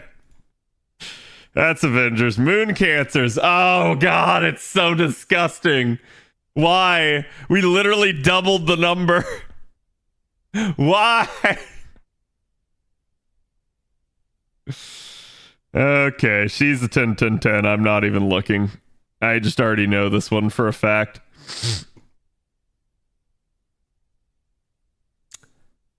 We're gonna be rolling New BB. At least their mats aren't bad. You're not wrong. Like you can go to 8 basically for free on each of these.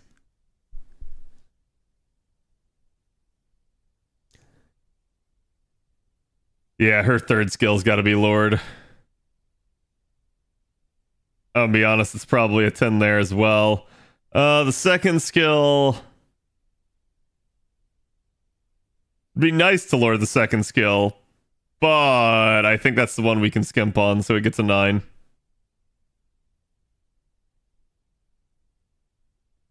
The city.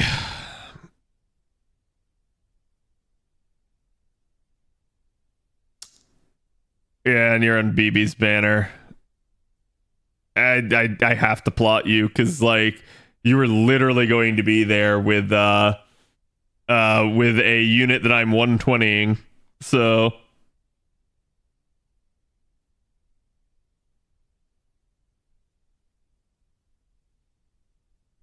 I'm gonna be real with y'all. I'm not impressed by her. She's getting 8s across the board. It's an easy upgrade to 8, but I'm not giving her a lore. That one.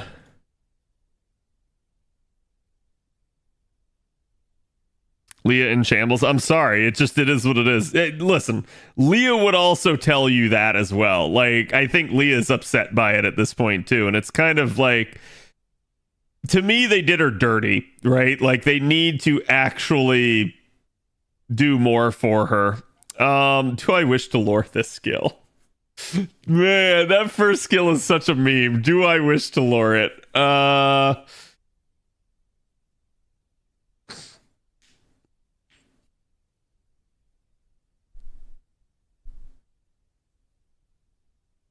You got the 30% charge.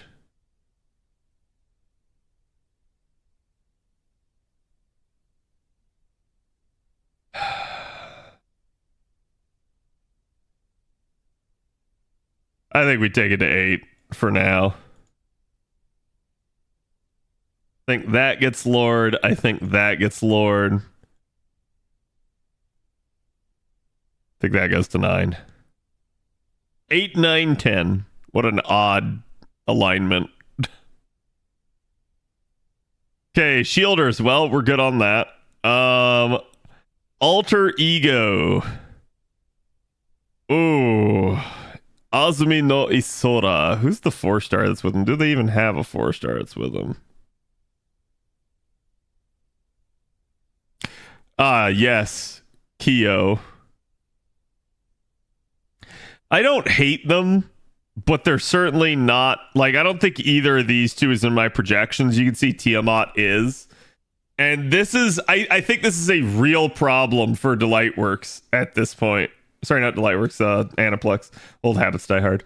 And Lasengle. Like, after Tiamat, unless this is a saber face, I'm not sure I care. Like, they made a unit too damn strong. That unit better be freaking hot if you want me to roll. Like, I will say yes. I will say yes to a summer version of that.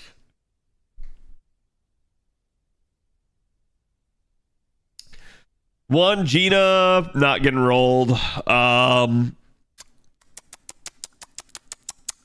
Aoko, I think Aoko is still a very weird unit, but I am rolling Aoko.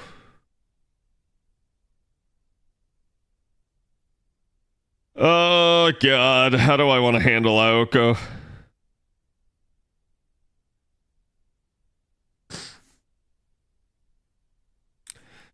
How do I want to handle Aoko skills, chat? Let's see.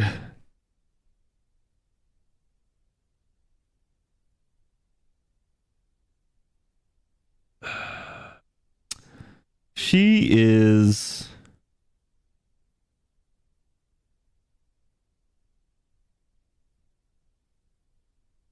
Yeah, I know. It's like, she's a very lore intense one. If I remember correctly, my JP has her 10-10-10. And I think that's just what we plot her in at, and I don't bother spending too much time thinking about this. It sucks. I try to avoid 10-10-10ing a unit when possible. She's just, to me, not really one of those. Yeah, she doesn't really need the mana loading. I'll abstain from the append for right now. I'll plot that in later if I need to. That, chat, this one's easy. Damn, who is that? I don't know. Some mysterious heroine. She's going in there. Does she have 30%? It's 20. Oh, right.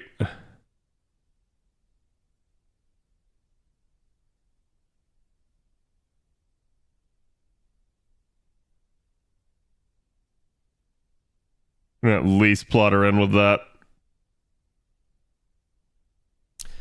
Pretender, Cagliostro. He is on banner 2, which I'm not rolling, so Cag's not also getting rolled. And Beast, for once it's not a meme, we get to actually project it. All right, Bob, I don't know if you're paying attention, but here you go.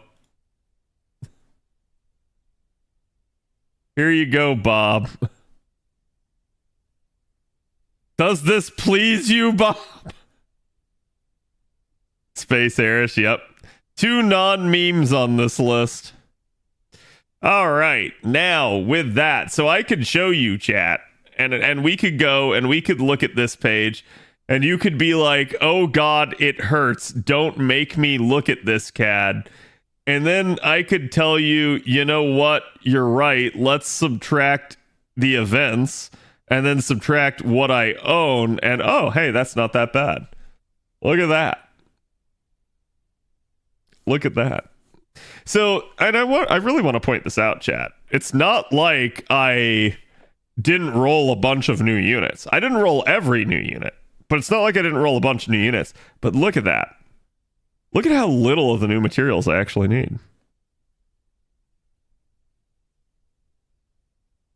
And check the events as well, plus tickets. That's a good point. I actually haven't done that in a while. But yeah, I was gonna say, it's like, look at that. I don't actually need that much. And this is the point that I keep making. They have a really weird thing going on. Wait, where? Okay, event.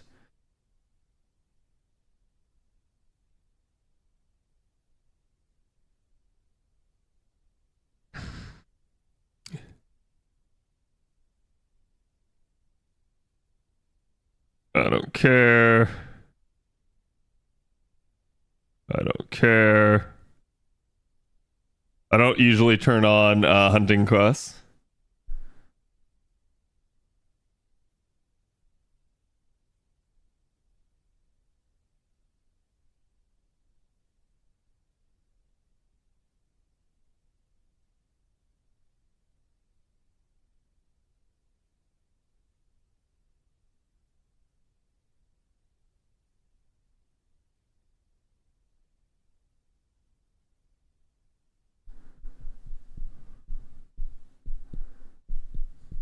This wasn't an actual event. That was. So you can see, right? Like, there are things that you can get in here, and it will include various materials, which, like I said, they're not perfectly thorough from everything I've observed. They're probably better now.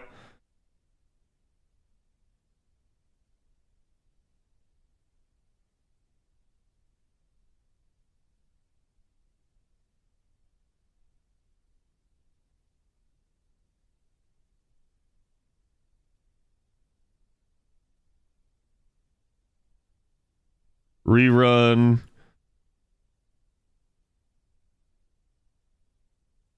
Yeah, I don't like to turn on hunting quests because just in the off chance that it goes like, hey, now you have a chance to farm these, and I don't want it including anything like that in the calculation. I don't think it will, but I just leave them off just in case.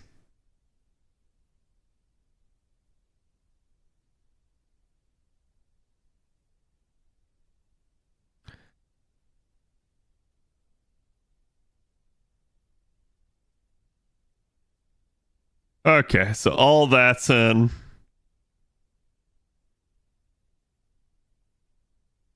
Oops, that's plan. Let's go to statistics. Again, subtract events.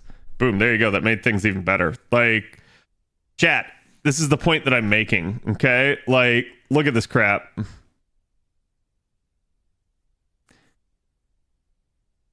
Part of this is because the developers have drawn things out so long over time. But this is why, like, farming's not a thing in FGO right now. Yeah, I also don't set up the exchange ticket.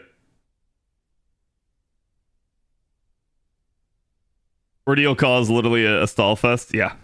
Like, you look at this, these are all the unreleased materials on an A that I need to farm.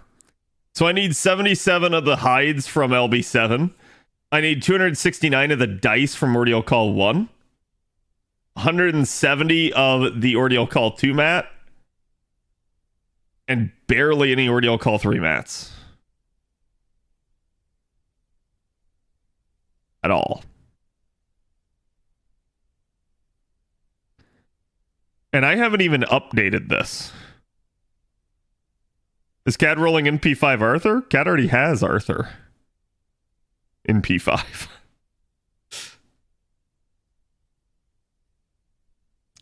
Gold pots are the new egg hell? Doesn't really seem like it from here.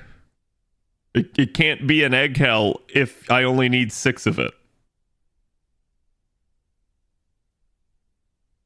Right? Like, this is the truth. Like, it is what it is. Could I have been more zealous with, like, a pins? Yeah, maybe. This might be a thing. But usually a pins are not a requirement. And part of the issue here, too, is that I hate to say it, I actually do think they've slowed down on the number of units. Like I said, I have not touched this since at least before Nemo Fest last year. So this is, I haven't updated my Chaldea app in over 10 months, at least. So I didn't have to add that many units to this.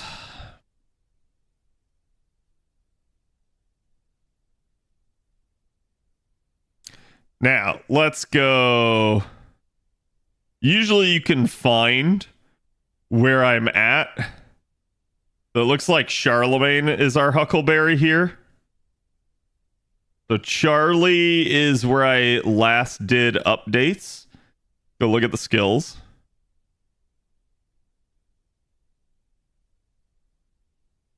So I have Charlie at 8s. That's correct. He needs to not be that way, but he is. Rolando. I have Roland at 611. Do I have Roland all the way ascended? I do.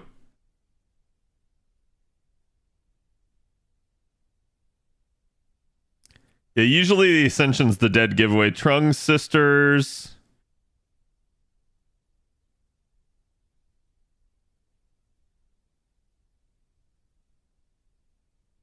Trung Sisters I have maxed out. They're at 9, 9, 10.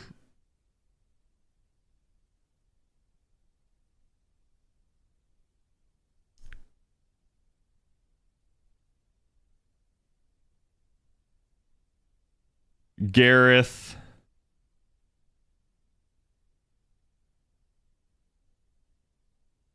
And this is how I've gotten away with murder, by the way, this year, chat. Like, I have totally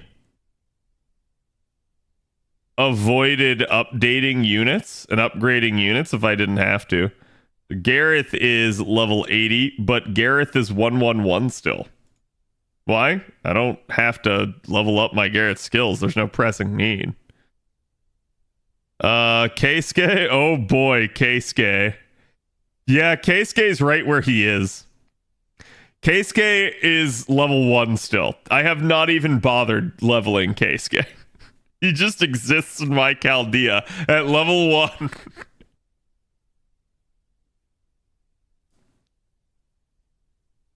Let's see. And then we aren't to Satanta yet. Archers. So on to the next class. Again, like I said, usually the telltale is when we can find a unit like Tometomo here where we haven't. Okay, so Tometomo's at 111 skills, but he is at 90. So boom, we can throw that in. Durga is not out yet, so that one's dead in the water right there.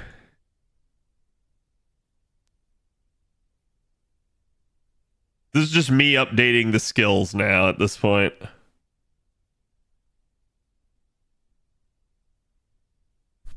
Okay, Ryoma.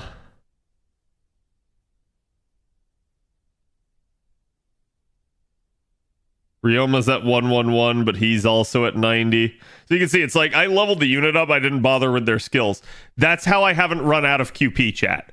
I did not bother to work on units that I knew I didn't need because I knew I was going to get QP in the future.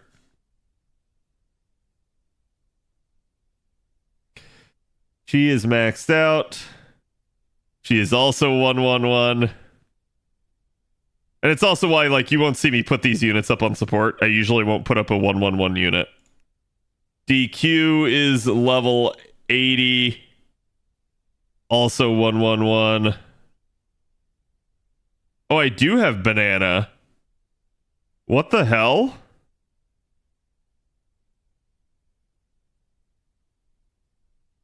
When did that happen? She is level 80. I plan for spooks. I'd advise everybody else to, but I'm gonna be honest with you guys. Like, Banana going to 4s. So part of the issue, and let me explain. Banana's skills are kind of atrocious. It's like I'm sorry, I don't really want to spend that on her. Gunpowder hell, yep. And when she first came out, that was an area where there was gunpowder hell. So I was just like, nope, don't need it. That's an append, okay.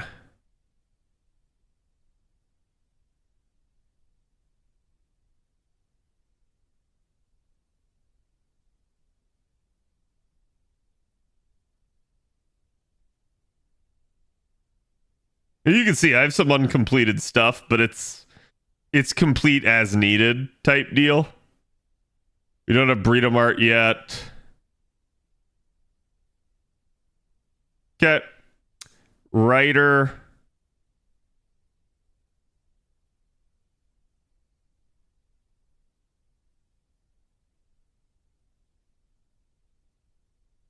Oh, go me. This one is actually done. I have her at 1099 as projected. I even have her append done. We got Bakin up and online. Feihu, I don't think I've touched Feihu. Yep, Feihu's still level 1, so he's staying there. We can't roll Suzuki yet.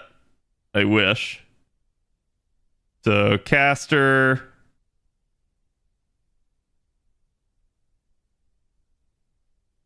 The rats.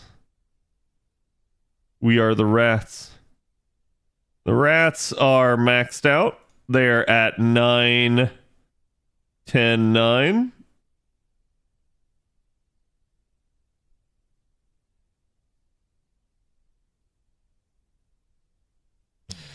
Did I rat jam their append? I unlocked it. I did not jam it. Okay.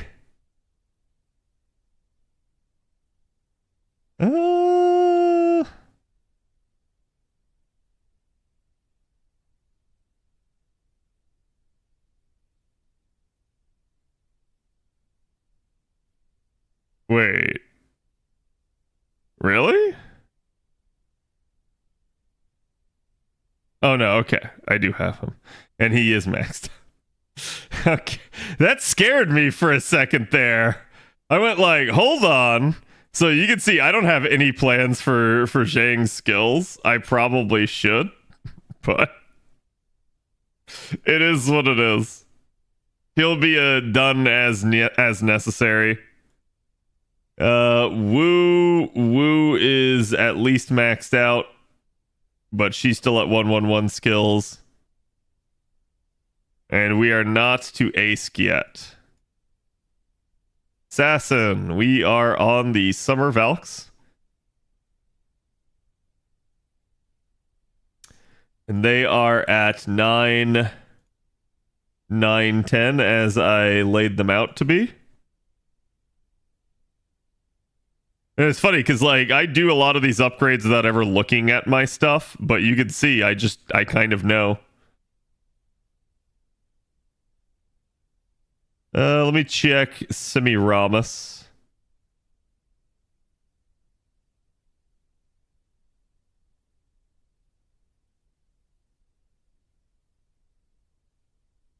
Ten six nine. Yep. Okay, she's in there. Semiramis was a much newer acquisition.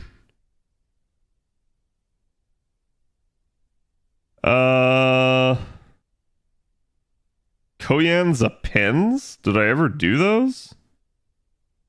I doubt I did.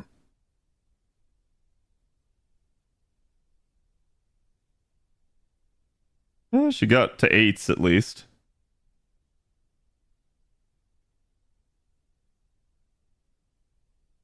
And then we got Huyan. Huyan went to 8. I did not have enough to finish her to 9, if I remember correctly. And so you'll see why I'm doing this here in a second, chat.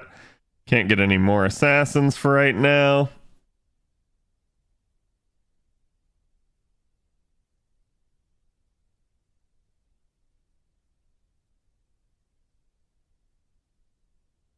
Berserkers. I've still yet to get spooked by Galata. Did I roll say Shonagan? I did, and she's already plotted in. Cream de la cream. Oh, chat's gonna get very angry at me for this. I'm sorry. I'm sorry. Creamhild is maxed out, and her skills are at 111. I just have not worked on them. Ibuki is maxed, as you can see there.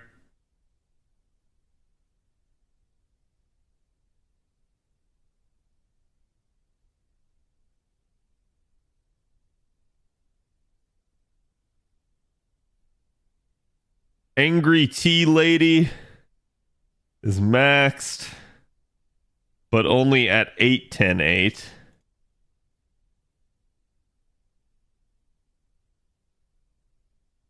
Did I touch her append? I unlocked it.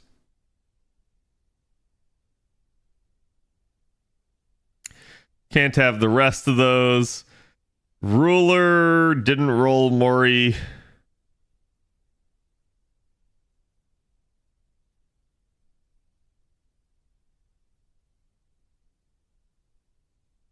Did I ever touch Summer Skadoodle's append?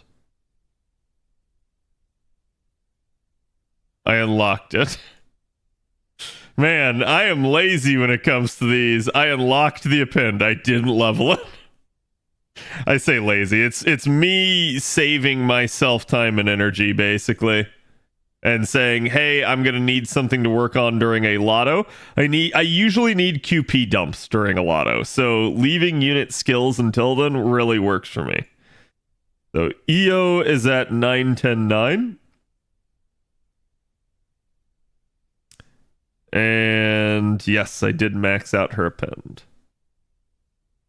We cannot have Pope. Let's see, Avenger. Mysterious Ranmaru X is maxed out and is at those same skill levels, as well as also being a 393. But a weird loadout I set that out as. Can't have any of the other Avengers. Moon Cancer. Yeah, I guess I could throw an Arcuid at some point. Let's see. What did I put her in at? Oh, go me. I was smart, at least on this server. So we are revising her mana loading down. And we are taking her her skill reloading. And we are throwing that. Let's see. Do I need to actually lower her reloading? No, but I think I will take it to at least 6. Get those 2 cooldowns.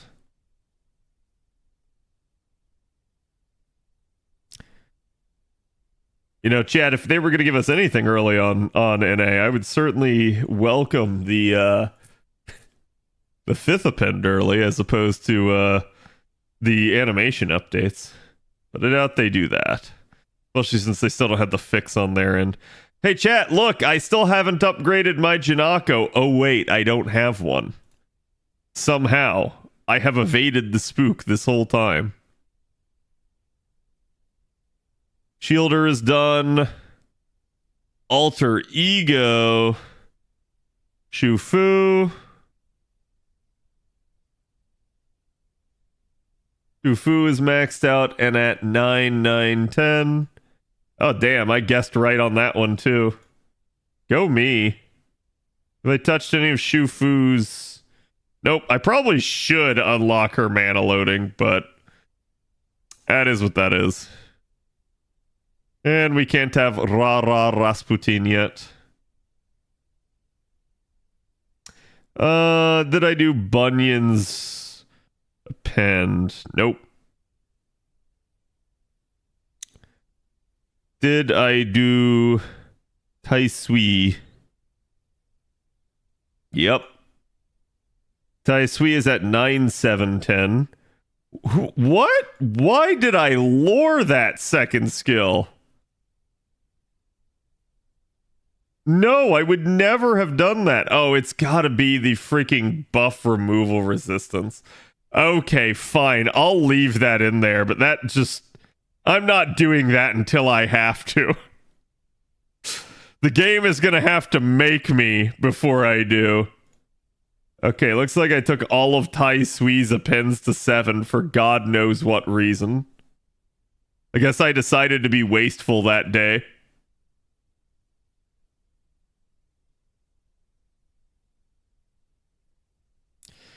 All the rest of these are taken care of. Foreigner. Koyami's already in here and we can't have Cuckoo yet. That one's taken care of. Pretender. Eliza.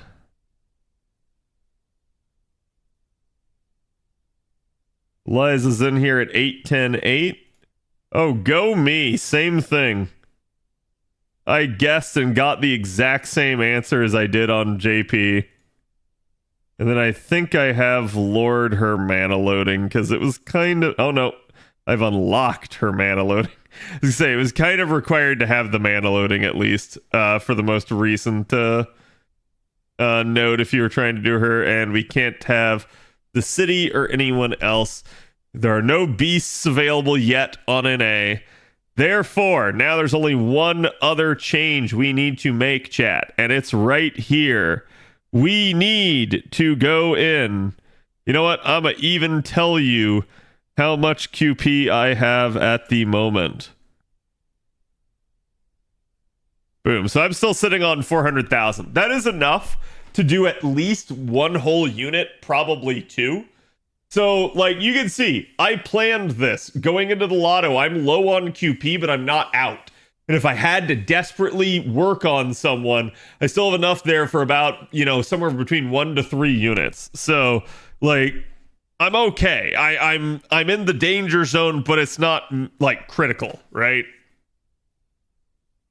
And that's kind of how you have to do it. You have to plot accordingly, especially when you're playing with a lead like I am. Like, once you're ahead and you have units leveled up and you're just working on supplementary options, it becomes a lot more about, like, other things. And it allows you to, you know, play with that lead and plan accordingly. Okay, so 7. Okay, Evil Bones, 4859, Dragon Fangs, 3480, Void Dust, 5337. Yes, chat, these are my actual amounts. 3557, Deadly Poison Needles, 1847, Mystical Spinal Fluid, 2513. Usually these go up over time, not down, but Stakes, 1807, Mystical Gunpowder, 2201. Bells, I am down to 370 bells. Oof. Daggers, 152. Ash, 109. Obsidian Edge, you can't have that yet. Seeds, 2016. Ghost Lanterns, 3396. Octuplets, 3380. Serpent Jewels, 3964.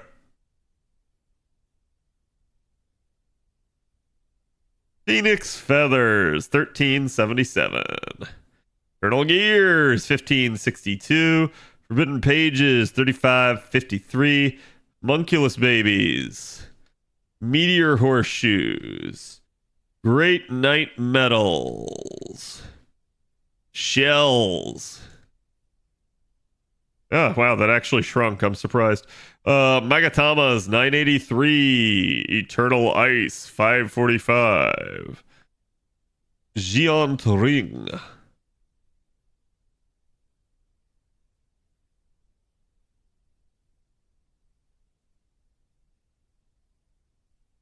God, I don't know how, but my arrowhead's spiked. I'll take it. 612 crowns. Divine Leyline, Spiritrons, 368, Balls, 179, Scales, 271, Sun Scale, you can't have that yet. You can't have that. You can't have that. All right, on to the gold mat. We're almost done, chat. Just hang in here with me for one quick second. 686, Hearts, 895, Dragon Reverse Scales, 821, Spirit Roots, 324, that's okay.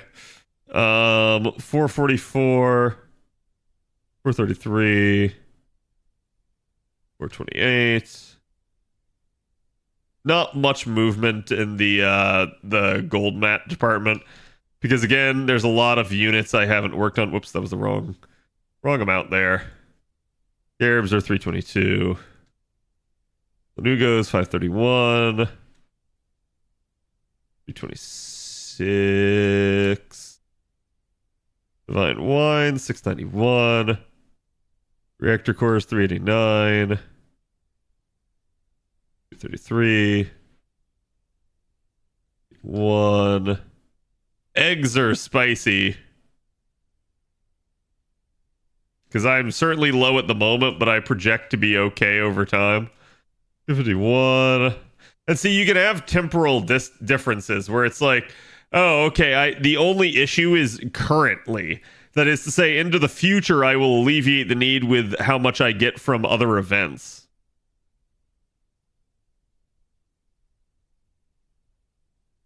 Can't have that, can't have that. Crystallized lures. Oh my god, I need to use some of these, baby. I have 106 crystallized lures left. Let's go. Okay, so now with that, we can re-subtract everything, and it brings everything closer to my true numbers.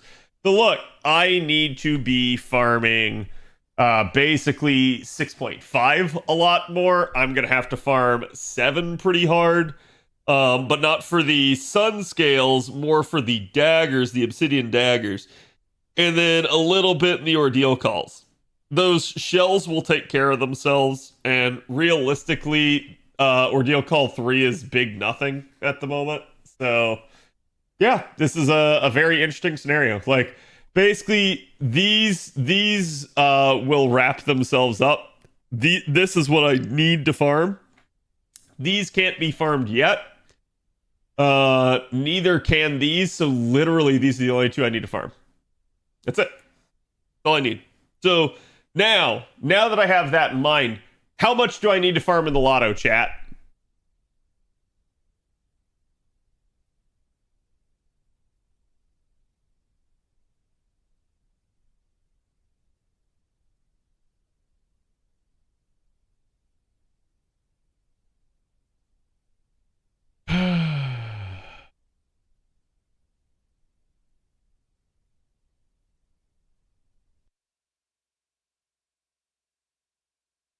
How much do I need to farm in the lotto?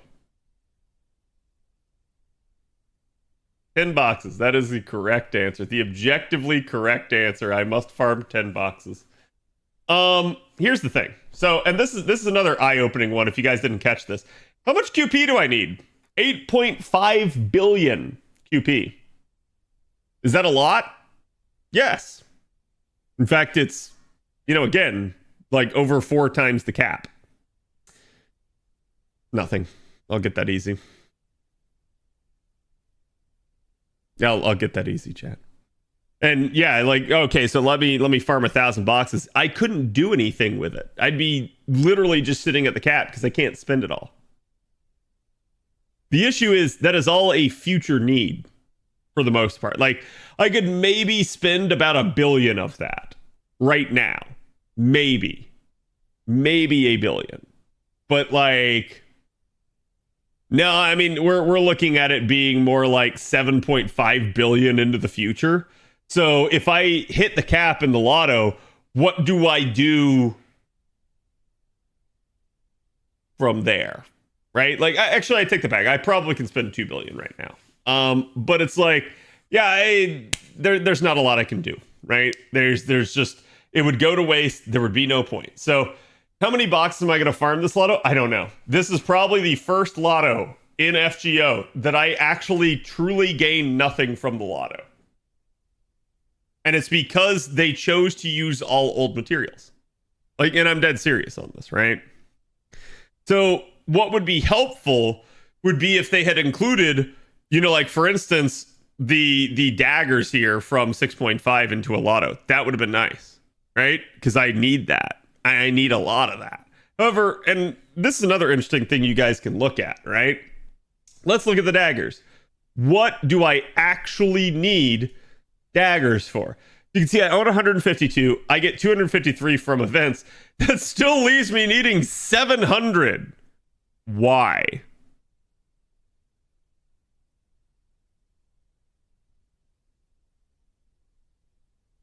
Charlie needs a shit ton.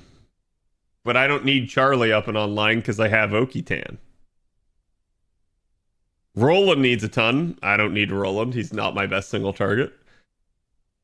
Don Quixote needs a ton. I'm going to be real with you. I love Don Quixote as a character, but gameplay-wise, he's not the best. Huion needs some, but she's sitting at 8 out of 9, so it's just for the last point. Takeru needs a ton. Takeru will get used. Takeru's who I actually probably need to farm these for. Appends? Yeah, there's quite a few here in the append skill department that need it, but not a big deal. So it's like, I can probably just sit here and write most of that off. I can actually point to this and I can say, I need it here and I probably need it here. And like, that's it. The rest of these are, yeah, it'll be good to collect these over time, but I don't actually need them. In the meantime, Ash of Remembrance, I still need some for Creamhild. I still need some for Tea Lady. And I will need 15 right there. The rest, it'll happen over time. These, the obsidian edged blades, these are a little bit nasty with him, but everybody else is kicked way into the future, basically. Like, the difference between him and Summer Kuro, literally the next unit to use them. Chat, you're looking at like 6+ months of difference. So you literally go from needing 216 to then not needing them again for 6 months. Like, that does give you time to build them up from events and stuff. So it's an interesting problem, but it's actually not that big of a problem. Like I said, shells will finish themselves. That's big nothing. That's actually problematic. And okay, I see why. It's because I have like Durga and Ptolemy in here, and I did not roll either of these two on JP. So there is like 144 right there that I never had to collect on JP.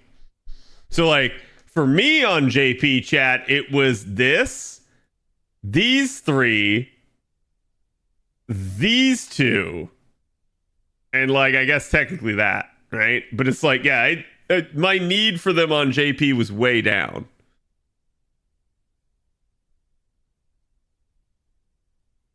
I was gonna say, I know it's gonna be Marie Alter there.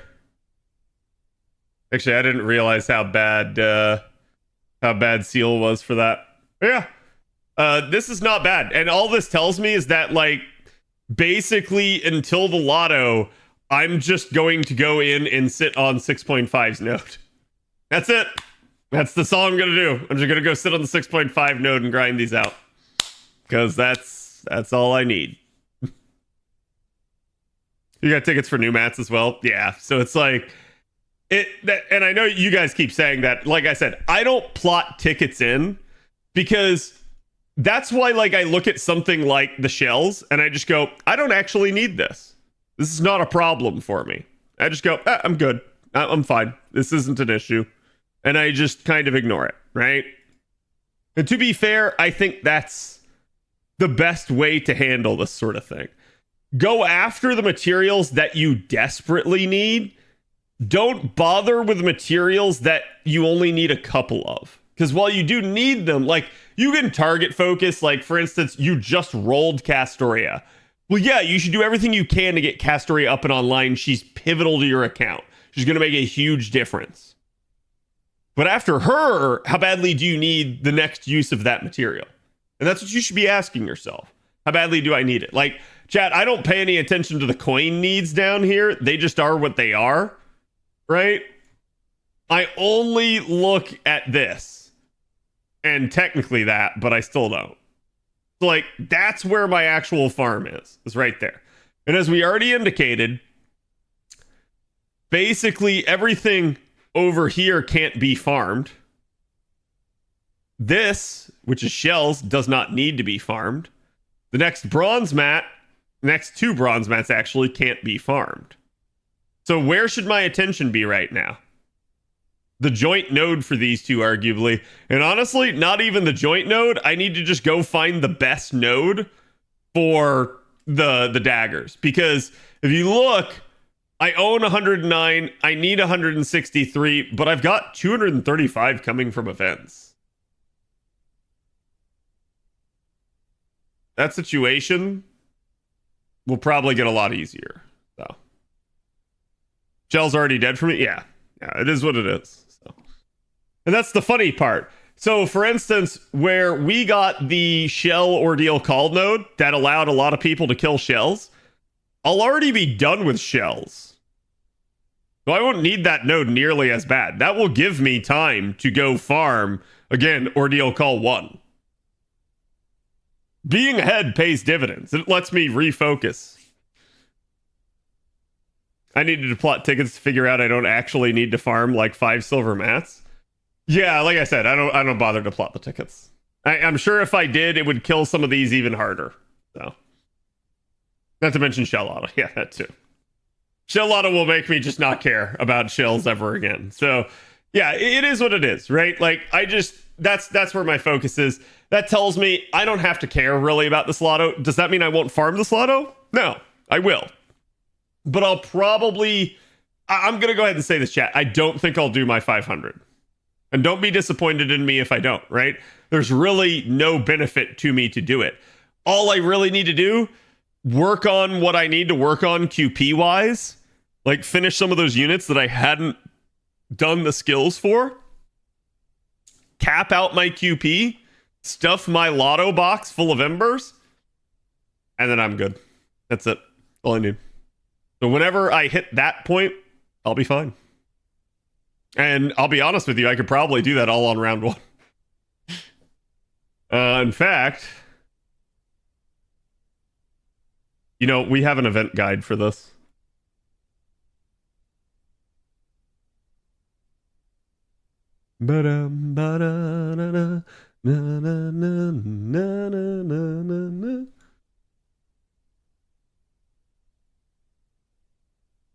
Here we go, chat.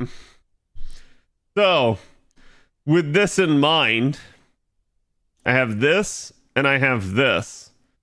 So which do I run? Because they're both going to pay me kind of to finish it. Well, you can see, I need neither of these 2 sets of materials. However, what you can do, you can come over here if you've plotted in your needs, if you've plotted in how much you have, you can come back to item, and you can say, okay, Bell's Vab solution. How many am I over the amount by? It's this number. It's how many I have left. I have 50 left, so I'm good in that regard on bells, right? So now let's apply that basically to these materials. So for instance, with eggs, I only have 51 at the moment, but I actually am over by 227. I'm still fine on eggs. Cerebral spinal fluid. This is definitely a... Yeah, I'm over by 2,700. I don't think I need the 90 plus round. That means I can kind of go into 90 plus plus. But do I need the 90 plus plus? Well, let's examine that. So LB3 reactor cores. I'm actually still overkill by 460, so we're good. And then what was the other one? Scales. I am only over by 46. That's what we're going to farm. That easy. Like, I'm closest to, like, if a new unit came out or I suddenly had revised something that I needed scales, boom, there you go. That's my answer. This tells me I need to be farming the 90 plus plus in round 1 simply to be able to shit on this and get more scales so I shore that up. So that it doesn't come back to being a material that I need. As for the later rounds, I don't think it even really matters. We can take a quick look at it, though. And I have a sneaking suspicion it's seeds. Nope, I'm still over by 2,000. Holy crap. Seeds are my issue on JP, but... This is actually really funny because it basically means that I have met my current quota by 2. I only need 2 remaining seeds. Okay, so seeds, scarabs. Scarabs are 358, so the 90 plus is fine. Lanugos and horseshoes. Well, how fine are Lanugos and horseshoes? Lanugos, I'm over 500. Horseshoes, I am 3,400. So while it looked like basically the plus plus was going to be better, it's actually not. I should be running the 90 plus in round 2. If I run it at all. Now let's examine round 3, because I really don't need anything from round 2. So it's Magatamas and Black Beast Grease. Magatamas, I'm 895 over. This is because we had a Magatama Lotto. Black Beast Grease, though, I'm 319 over, so I'm still a little bit over. We've got, again, bells and mirrors here for the last one. So we already looked at the bells earlier. The bells, I only have 50 remaining. This is probably already our answer. And the mirrors, I'm 183 over, but mirrors have a tendency to crop up. So yeah, it's basically my projected farming path goes like this. There's my answer. And honestly, I probably wish for the lion's share to be done here. And then if I need to do any more, it's probably going to happen here. And I probably will just slow walk round 2, because I don't actually need round 2. It's that simple. That's chat. Welcome to how I lotto prep. Now I know everything that I need to do. It's all plotted in. I'm all prepared. And we still have an entire week at least before we get to the lotto. Don't forget, if you guys haven't already done like grail casting and stuff, do it. For starters, you only have 2 more days.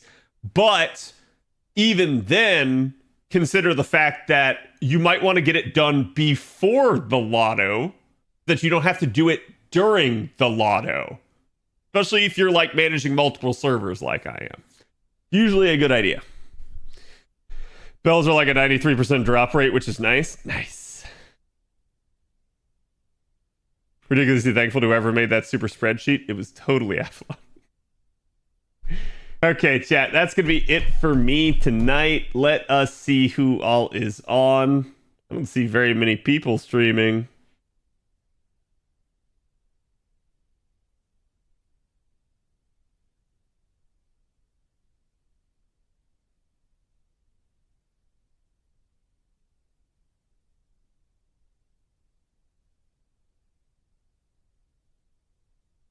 Let me send you guys over to Fox. He's doing some CCC. And again, I should be back tomorrow. I'm not predicting any other mishaps. Just keep in mind, it's been my pattern lately that I occasionally have to take a day here and there. I hope to not have to this week. I hope that the rest of the week we are able to cover. So again, I will see you guys tomorrow. We'll find some more stuff to do. And in the meantime, again, like I said, we've got the Wilds open beta coming. So look forward to that. So again, go give Mr. Fox my love. I will see you all tomorrow and have a good night.